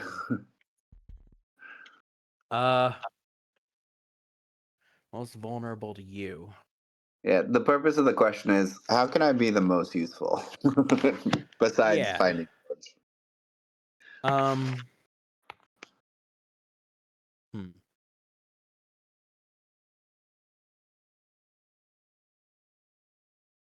Like in terms of what you could fuck up, Yeah. in terms of like fighting, right?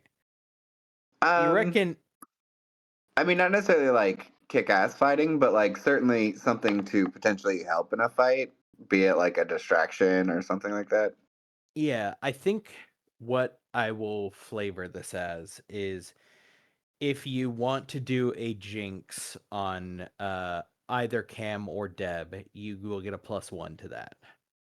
Because Can I the essentially helicopter make it crash?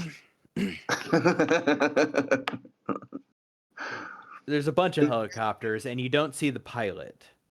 Okay. But I think jinxing one of those two, right, might allow you to do what you want by manipulating causality the way that you do, right? Okay. Yeah. Because you're just tweaking the numbers a little bit on reality to make Yeah. the things you want happen. For instance, feet catching on roots. I don't think a root's going to take a helicopter out of the sky. Oh, ye of little faith. Yeah, just hypothetically, I don't think the pilot's foot's going to catch on a root and then the Black Hawk is going to go down. You don't know what's going on. Yeah. Some vines climb pretty high. I don't know. Yeah, pretty high. So I think you pick your target, whether it's Cam or Deb, and you'll have a +1 to jinxing them if you so choose. Okay. Adam, do you want to ask a question? I was actually going to hold my question. Okay, no problem. Let me see.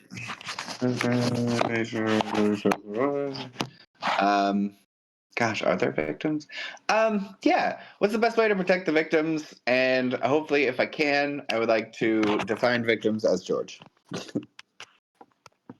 Well, the best way to protect George is somehow clandestinely get him and make him disappear, I guess, or at least snatch him fast enough that the FBC doesn't know where he is. Yeah. I'm not certain my jinx is that powerful. Although I'd argue also that that's the best way to protect the victims if you are considering the normal humans of the FBC to be the victims as well. I will. Same answer. I will jinx Deb. Okay, so give me the you can. Oh, Yeah. bitch! Hell yeah. Nice. So that's a hold 3, right? Nah, it's just hold 2. Okay. You wanting to use any move now or hold them? Deb, Is I that- would like your input on when you would like to use it. Well, I mean, I've got one question to ask, and I'm going to hold it because it sounds like as difficult as getting in is going to be, the only thing that's going to be more difficult is getting out. Yeah, that's what I was holding my 1 for also. So Okay. if you want to be able to do something else, I've already asked 2 questions. I can say that. Okay.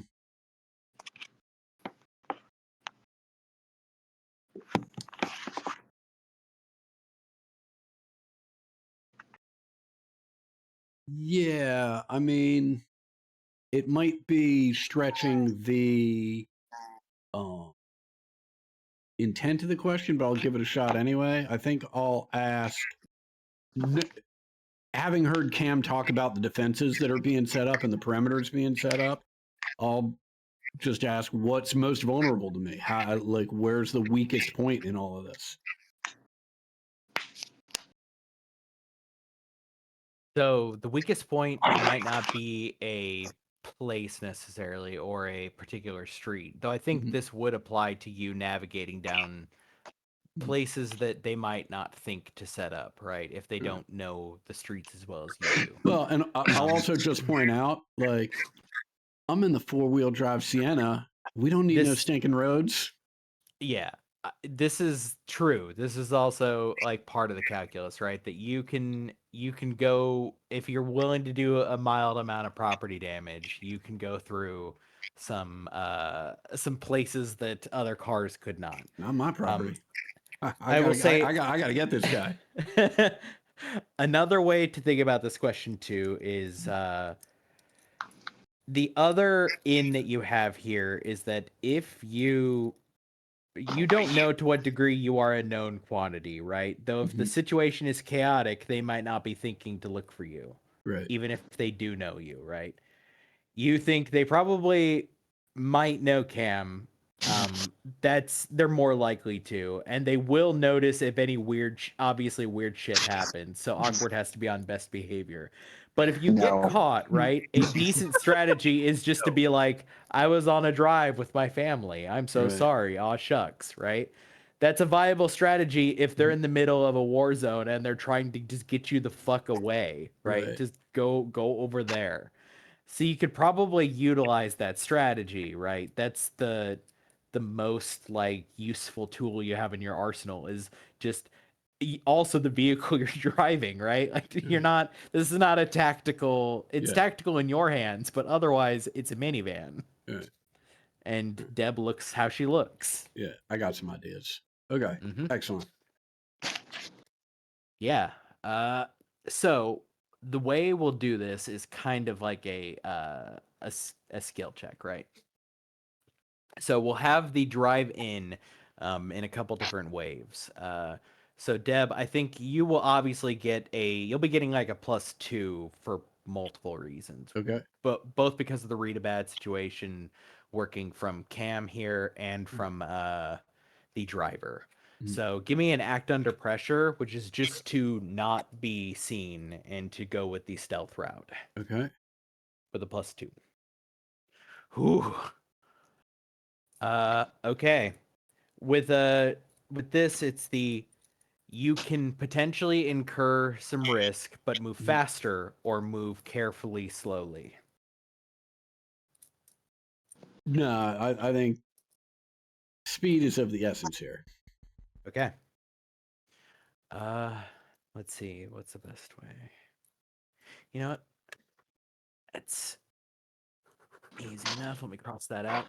Okay, you three make it to, I think Deb, you're getting pretty close to Beeman PD. Mhm. And you can see, all three of you now can see the helicopters. They look like they're probably closer to, if they're circling around something, then the center of their area is probably closer to Wilmarth, maybe. It's a little closer than it was when you were driving up. Okay. But as you are driving, there is a moment where you think you're good, and then out of an alley comes rolling like it looks like a tactical Jeep, although it has a little tiny police light that looks like it was stuck on the top of it Mhm. that turns the lights on. And rather than pull up behind you, it pulls up in front of you, like Mhm. on the side of you, and then tries to pull in front of you. Yeah, fuck them. If you do you just keep driving or do you Yeah. stop? No, I can go Okay. around them. They're yeah, that's nothing. Okay. As you speed past, they like start following along behind you, right? Hmm. Honking. Yeah, I'll honk back. They start trying to pull up beside you. What do you do? I roll down my window and just scream at him, I've got to get home. My baby's home alone. And give him some There- street in the general area. There is like the guy in the passenger seat, right? Rolls down the window. He's dressed in like the full like nondescript black tactical gear Yeah. with the mask pulled up to like his nose, and he says, "Ma'am, it is not safe over there right now. Can you do we need to will you allow us to escort you? If it's not safe, I got to get to my baby. And I go faster. Will you let it fuck?" The window rolls up as they are speeding along behind you. They keep at this point, Deb, trying to get up on the side, like get next to you, right? Mhm. You see your ruse at this point is keeping them from spinning you out, right? Yeah. Because like that would be fucking crazy to do. Yeah. What you've said you're on the way to get through, they're not gonna spin out a mother trying to go get her kid, right? Yeah. Like, and they don't really have any reason at the moment to not believe you. As they pull up again, you see the man roll down the window and like frantically at this point going like 50 miles an hour in residential as you are blazing by Beeman PD, like doing like a panicked like roll your window down. You Sure, roll I'll your roll my window down? window down. Let us escort you, please.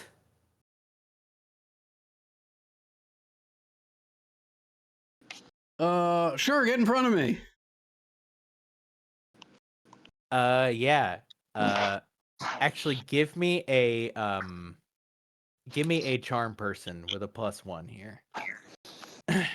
Feel free to add a jinx if you like. Yeah, that's actually a great idea. Uh-huh. So this is where it manipulates them. Okay. Uh-huh. And what do I get for the jinx? +1. Okay, so that's +2 total, and that includes Yep. the driving bonus. Yep. Okay. God. Oh no. Holy Oh, I Holy forgot you have shit. that advanced. I do. Oh no. Oh no. Yeah. Not only do they do what you want right now, they also Art. become your ally for the rest of the mystery. Yo, Yeah. yo, That's insane. that's a get. Jesus Christ. Yeah, they say you see the guy, this particular guy in the passenger seat, Mhm. right? He locks eyes with you and he says, "Got it. Where are we going?" Right. As he shouts out to you. I've seen that look before. I know he's on the hook. Right. Yep.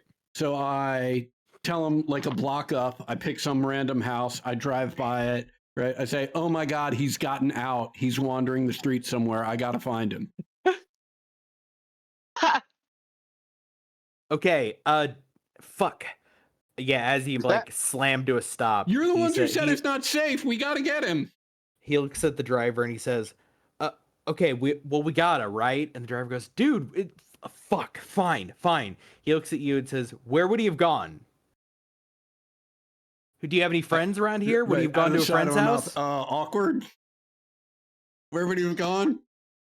Quickly, please. Yeah, I'll tune in. Yeah, you see, you're trying to tell him it's around, it's around wherever George is. Yeah.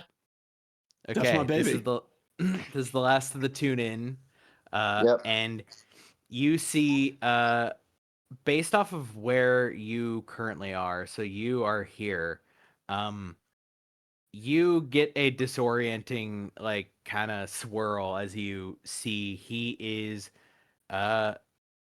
you aren't exactly sure, though you can see the sign for Bob's Bean House. It's not currently lit up, but you could see it down the street. It's the only thing you could see in that panicked moment. So he's probably up the street from there. It looks like he might be walking towards Wilmarth. So that'd be like over here.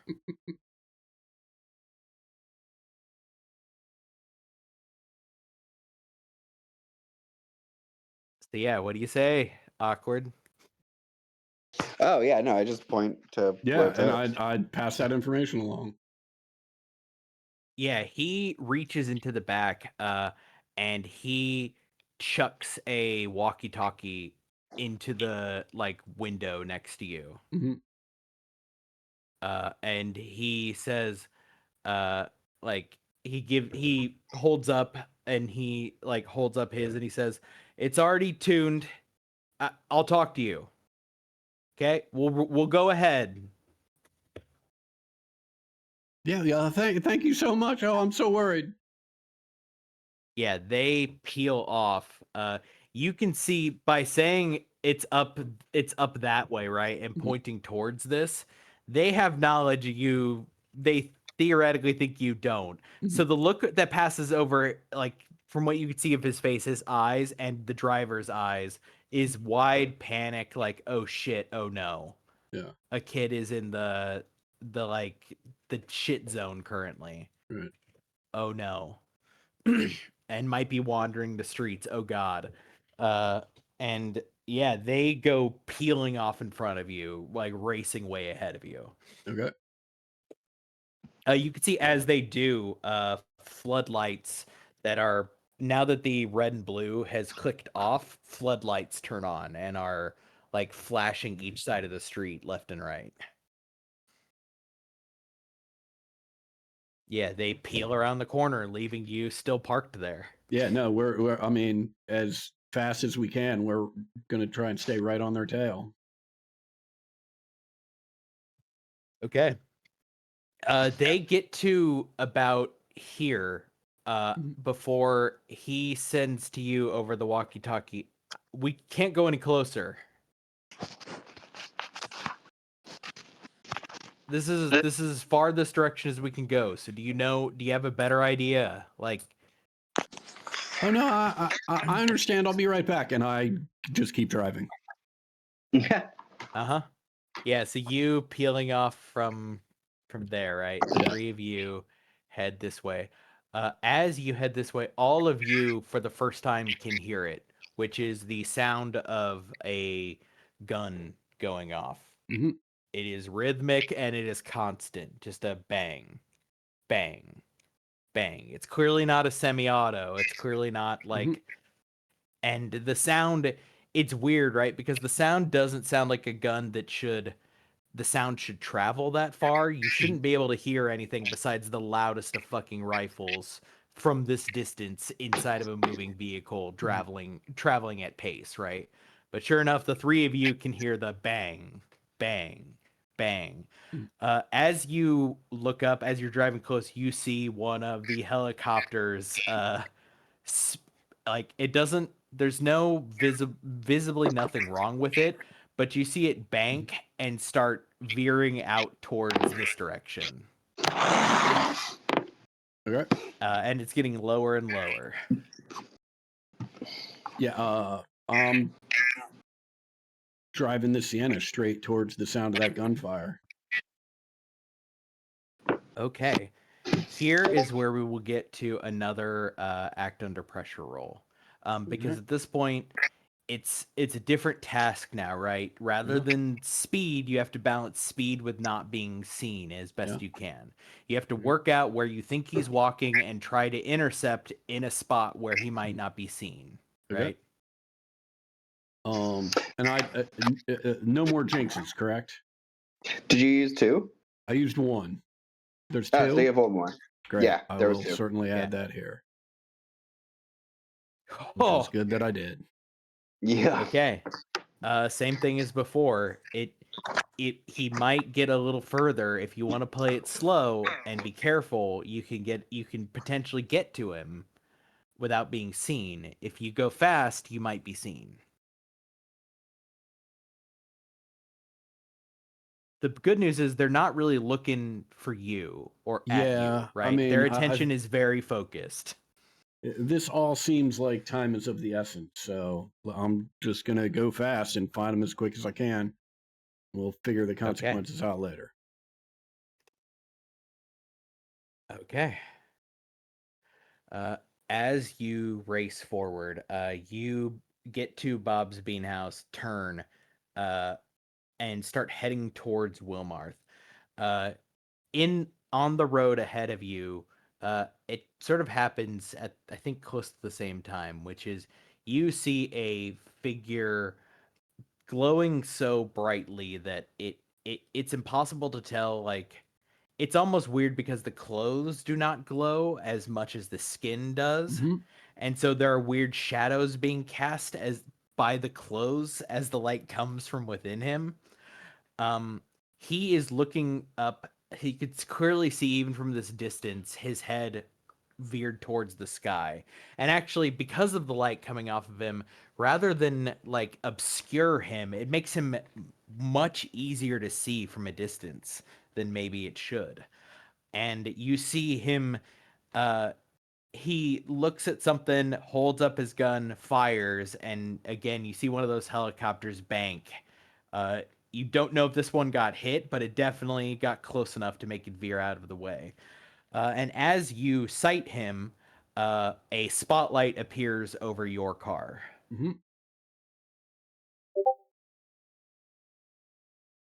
So currently he's about 3 blocks ahead of you. Okay. It looks like he's about to turn and start walking kind of north and east. But at the moment, it looked like he passed Bob's bean house and just kept walking up towards Wilma. Yeah, I mean, I'm gonna roll up next to him. Okay, the spotlight is fully on you at this Yeah. point. Yeah.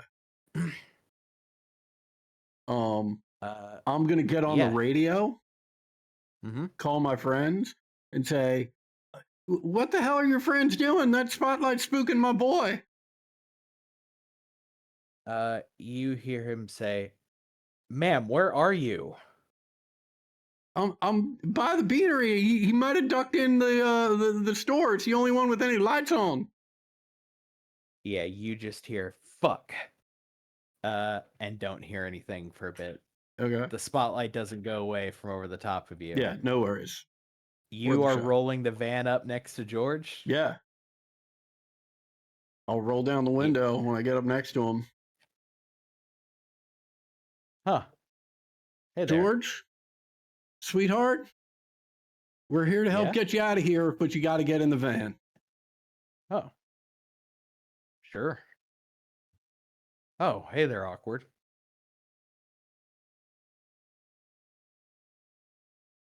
He like looks through the tinted window, like directly at you, making eye contact with you through your glasses. Awkward, even though you're sitting in the back seat. You're muted, by the way. Motherfucker. He just said hi. And then I'll like sheepishly back up to the opposite side of the car.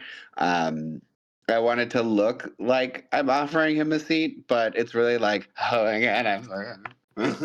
Yeah, he opens up the side, hops in. So the two of you in the front seat see him for the first time. Mhm. Again, nondescript. He's got his bomber jacket, his boots. He's got his plain black jeans. But Deb, for what it's worth, he does look like the kind of guy you want to be a hitter, right? Mhm. Like the kind of guy that just blends back into the crowd, and you're like, "What's your description? White guy with brown hair." Yep. That's not helpful, right? Cam, anything you want to do? I think you're muted. Hold on. I'm trying to find. Boop. Yep. Sure enough. Boy. Although this feels like really useless timing. What happened here? We kind of know. What sort of creature is it? We kind of know. What can it do? What can hurt it? Where did it go? Where did it go? Into the car. What was it going to do? Probably keep walking. So I guess it's going to be between. Maybe there's something we haven't noticed. Actually, this might be our first real time seeing it fully engaged. So I will just ask, what can it do? What? Like this is the first time we've seen it in the middle of firing or using its other abilities. Besides walk. So the first thing you pick up on is that the gun that it was firing probably isn't necessarily the magic part, right? I mean, maybe the giveaway also is that the man is still beaming with light that seems to be coming from inside of his skin. So like the inside of their van is just like yes, uncomfortably bright. Yes, it's like somebody has all of the lights on in the back seat, and they're like a high lumen flashlight. So you're asking what can he do, right? Let me pitch something before you ask what can he do. Mhm. Right. What is being concealed here would also be a solid option. Sorry, go ahead. If there is a house that has like a covered carport around here, right? Something that I could drive the Sienna under, has another car in the carport. I can hotwire that other car. We can transfer George and Cam and or Awkward to this other car. They can then try and drive him out of here as I take off, and there's a shot they still think he's in the Sienna, and I can drive around like a crazy person. If we can pull something like that off, you might want to use that saved thing for what's the best way out of here. Oh yeah, this is for. I have to ask a question from Investigate a Mystery. Oh, I got That you. is, I'm that is a sorry. good plan, though. Yeah, that is a really good plan. So yeah, Yeah, what? I'm sorry to have interrupted. Nope. All good.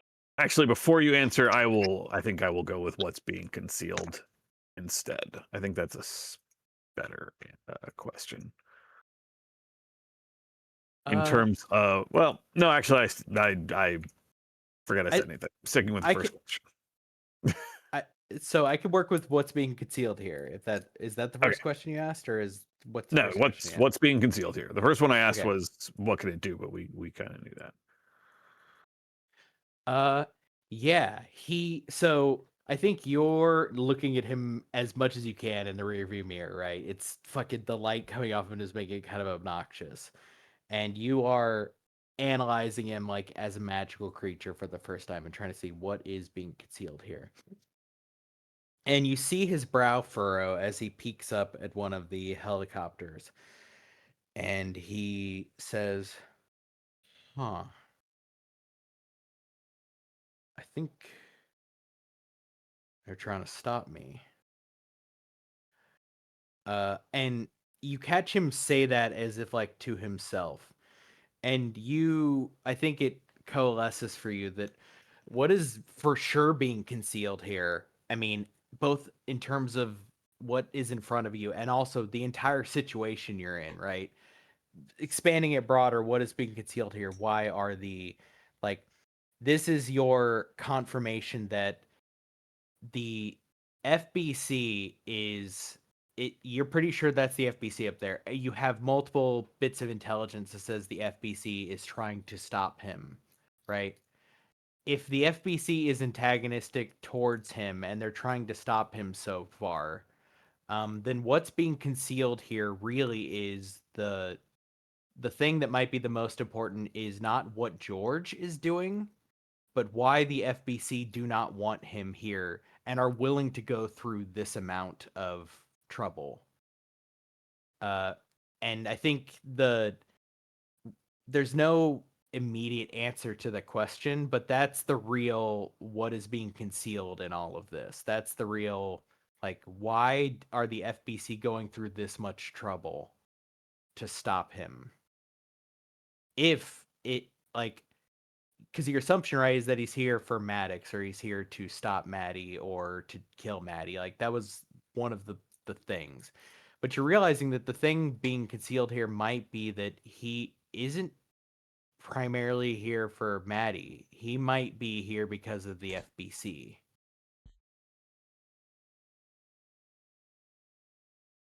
Which begs the question then, why? And why would he be here for the FBC? Does that make sense? Mhm. Or enough sense? I think so. Yep. Okay. Okay, so Deb, you want to try to do the carport swap trick, right? That's correct. Okay. You've got a spotlight on you. Yeah. So you're trying to lose the spotlight and find a spot at the same time. Yeah, I'm ideally looking for like a covered carport. Like, obviously, it can't be a full-on garage because, like, it's going to be closed. Although, if there's an open garage that I can get in, that'd be great too. But I'm just looking for something with some cover to give me, 90 seconds where the spotlight, they know where I am, but they can't see the van directly. Okay, give me an act under pressure roll. We will just do an act under pressure roll with your driver. Okay. Deb, do you want me to lead him off so that you can get back to Maddox? Yeah, Or do I you don't want me know. to take him away from Maddox while you lead them away and then get back to Maddox? Yeah, I don't know. My only concern is that they might be expecting to hear my voice on the radio. But let me see if I can find a spot first. You're right. You're right.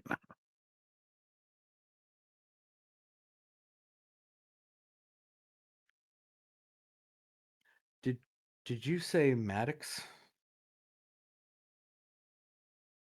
Sure did. Huh. You know somebody named Maddox? I don't think so, but huh. Name feels familiar. Yeah. That's interesting. Well, I'm gonna need to hop out here. Well, I really think you should stick with us. We'll get you where you need to go, I promise. Okay. Well, I can give you the direction I gotta go. That sounds great. I think it's best if you switch vehicles though. Let me get this one started up. And yeah, just a nice Honda Accord, right? Hop in the front seat, hotwire that real quick, as my driver ability allows me to do. I think what actually lets you Mhm. get away with it, right? What lets you get away clean is he steps out from under the carport for a second as you're hot wiring, Mhm. levels the gun to the sky, fires once, and you hear the helicopter going down. Yeah, fantastic. As long as it's not coming down on us. As he nods his head and turns back around and casually walks back under the carport. And Excellent. at this point, right, that was the spotlight, right? Yeah. So you've said that he's gone out, murked a guy, and then come back in and looked at you. Fantastic. Cameron, you want to drive him back? I'll give these guys a little bit of the wild goose chase and then meet you back there. Yeah. Be safe. Absolutely. Awkward. Who do you want to go with?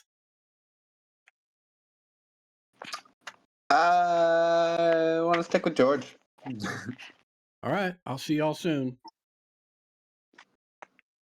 So Yeah, I hop back in the Toyota and peel out and drive off, honking the horn.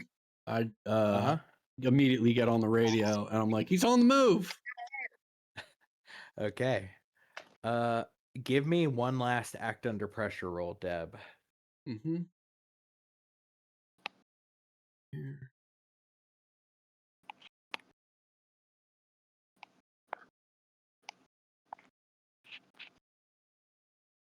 Oh, Good God. Do you have it advanced? I do. You may choose to either do what you wanted and something extra, or do what you wanted to absolute perfection. Oh my God. Let's go, Adam. Yeah. Well, I mean, I'm going to choose depending on how far I can push this. I mean, the goal here is to lead these people on a wild goose chase for, long enough for my friends to get out, right? And then just say, "Oh wait, how am I going to lose these fuckers?" Oh wait, wait, what day is this? Oh no, my boy's over in Hartsville at a sleepover party. Like, I got so turned around with the flood and everything. That's my bad. He's safe. Say, would you boys be kind enough to drive me out of here, escort me out of here? So are you doing the to perfection? Yeah. Okay. So I think you know that you have muddied the water so much on a chaotic situation, right? And the one who was on Overwatch, you would guess probably gave the description of your vehicle. But between your ally, right, that you've established, this guy that's like your ride or die now, right? probably is the only reason why you aren't immediately taken in. Because there's only so much that you can do, right, when your vehicle was seen interacting with a monster, as far as they could tell. That being said, you know that you get away clean. You are good for tonight. You know that you're probably going to have to do something long term. Right. Because the vehicle, depending on what the plates are registered to, you've got a couple protections in that regard, right? Yeah. But you're gonna have to be careful because that might ping you somewhere or put you in a database somewhere. You don't know if they got your license plate either. But so all that's just sort of in the background hopper, right? Because those are just the way the world works. But you, by the combination of the act and the the erraticness and the chaos of the situation, you muddy the waters well enough to get the fuck away clean. Right. They escort you to the Beeman Bay PD parking lot, and they tell you, just stay here. It's safe here. We'll come back for you to escort you wherever you need to go later. Great. As soon And as I they're assume you gone, just- yeah. right? I'll walk in, look for Cocaine Cop, Yeah. and just be like, "Hey, man, just so you know, you saw me in the parking lot and told me to leave." And I'll just walk out and leave. Oh, he doesn't even get out a word. Yeah. Okay, yeah, and I think because this kind of bleeds over into Cam and Awkward getting there with George, we will say that you all three, I think the three of them get there first. Yeah. Actually, no, I think Deb, probably because of the act under pressure, you still somehow get there first. Yeah. And it might just be because Cam has to navigate around puddles in a way that you don't. But yeah, you arrive there shortly before they do. And as you do, he before the car is even stopped, Cam, or actually Cam and Awkward, is there anything you do while you're in the car with them? Oh, you don't know who sent you, and you're not really sure what you're supposed to do.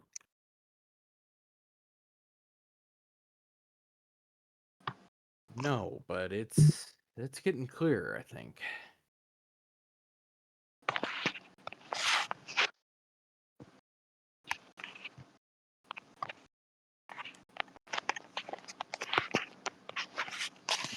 Do you know who sent you to do this thing? He smiles, and you see, like, as he opens his mouth, the light coming from inside of his mouth is even like you could see it shining through his teeth as he says, not for sure, but I think it's probably someone upstairs, huh?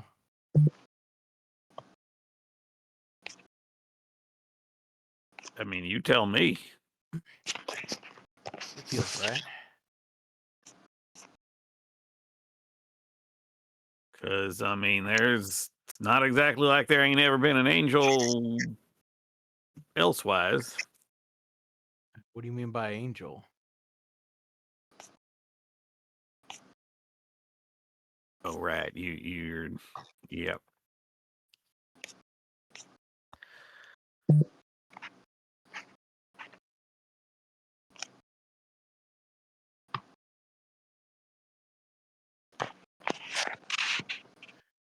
Yeah, he just sits.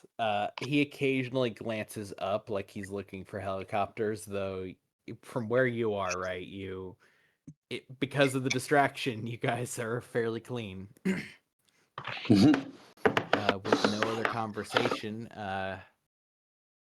you guys get to the storage unit. Before you even park, he pops the door and is starting to walk forward towards the door to the storage unit.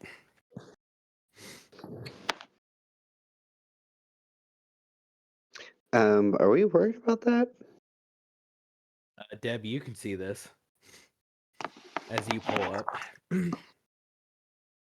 Well, yeah, I'll trot up so I'm in front of him and sort of face him walking backwards. And I'm like, George, I think you and I are going to have a conversation.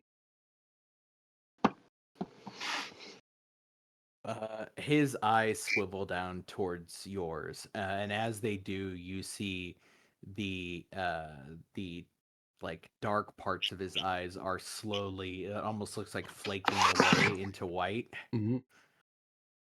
As he reaches his hand in and pulls the gun for the first time. I will light the cigar that I've been chewing on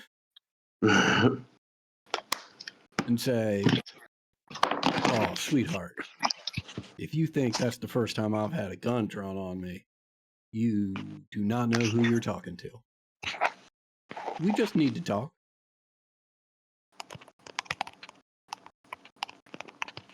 Why I am here is in there. You will move.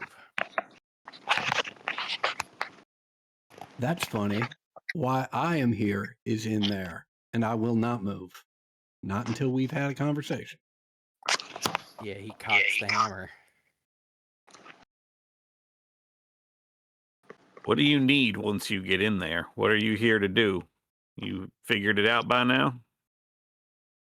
No, but I'm close.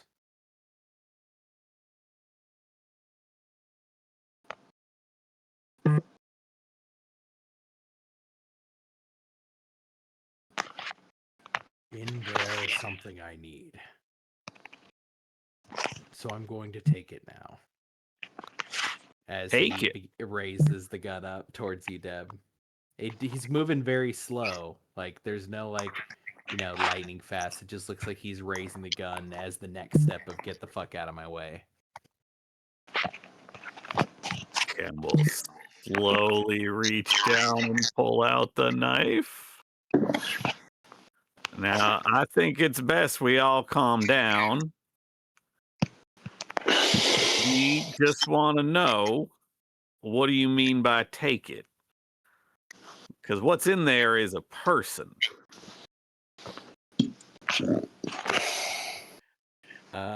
He, still staring down Deb, says, matters not. Maybe not to you, but sure seems to matter to a lot of people out here. He fires his gun into the air. Those of you inside can absolutely fucking hear it. Those of you outside feel like a jet just flew overhead with how fucking loud it was.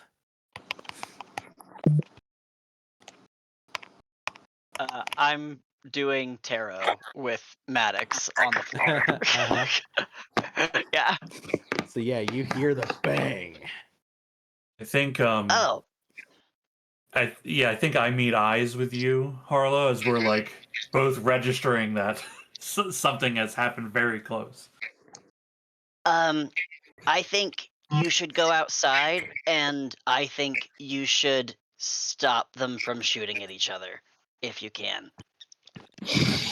I grab the crossing guard battle axe. Yeah. George, this is your last chance to answer a few simple questions before this gets real ugly. And I take my right hand and place it behind me and grab the handle of the big hunting knife that is tucked into the back of my pants.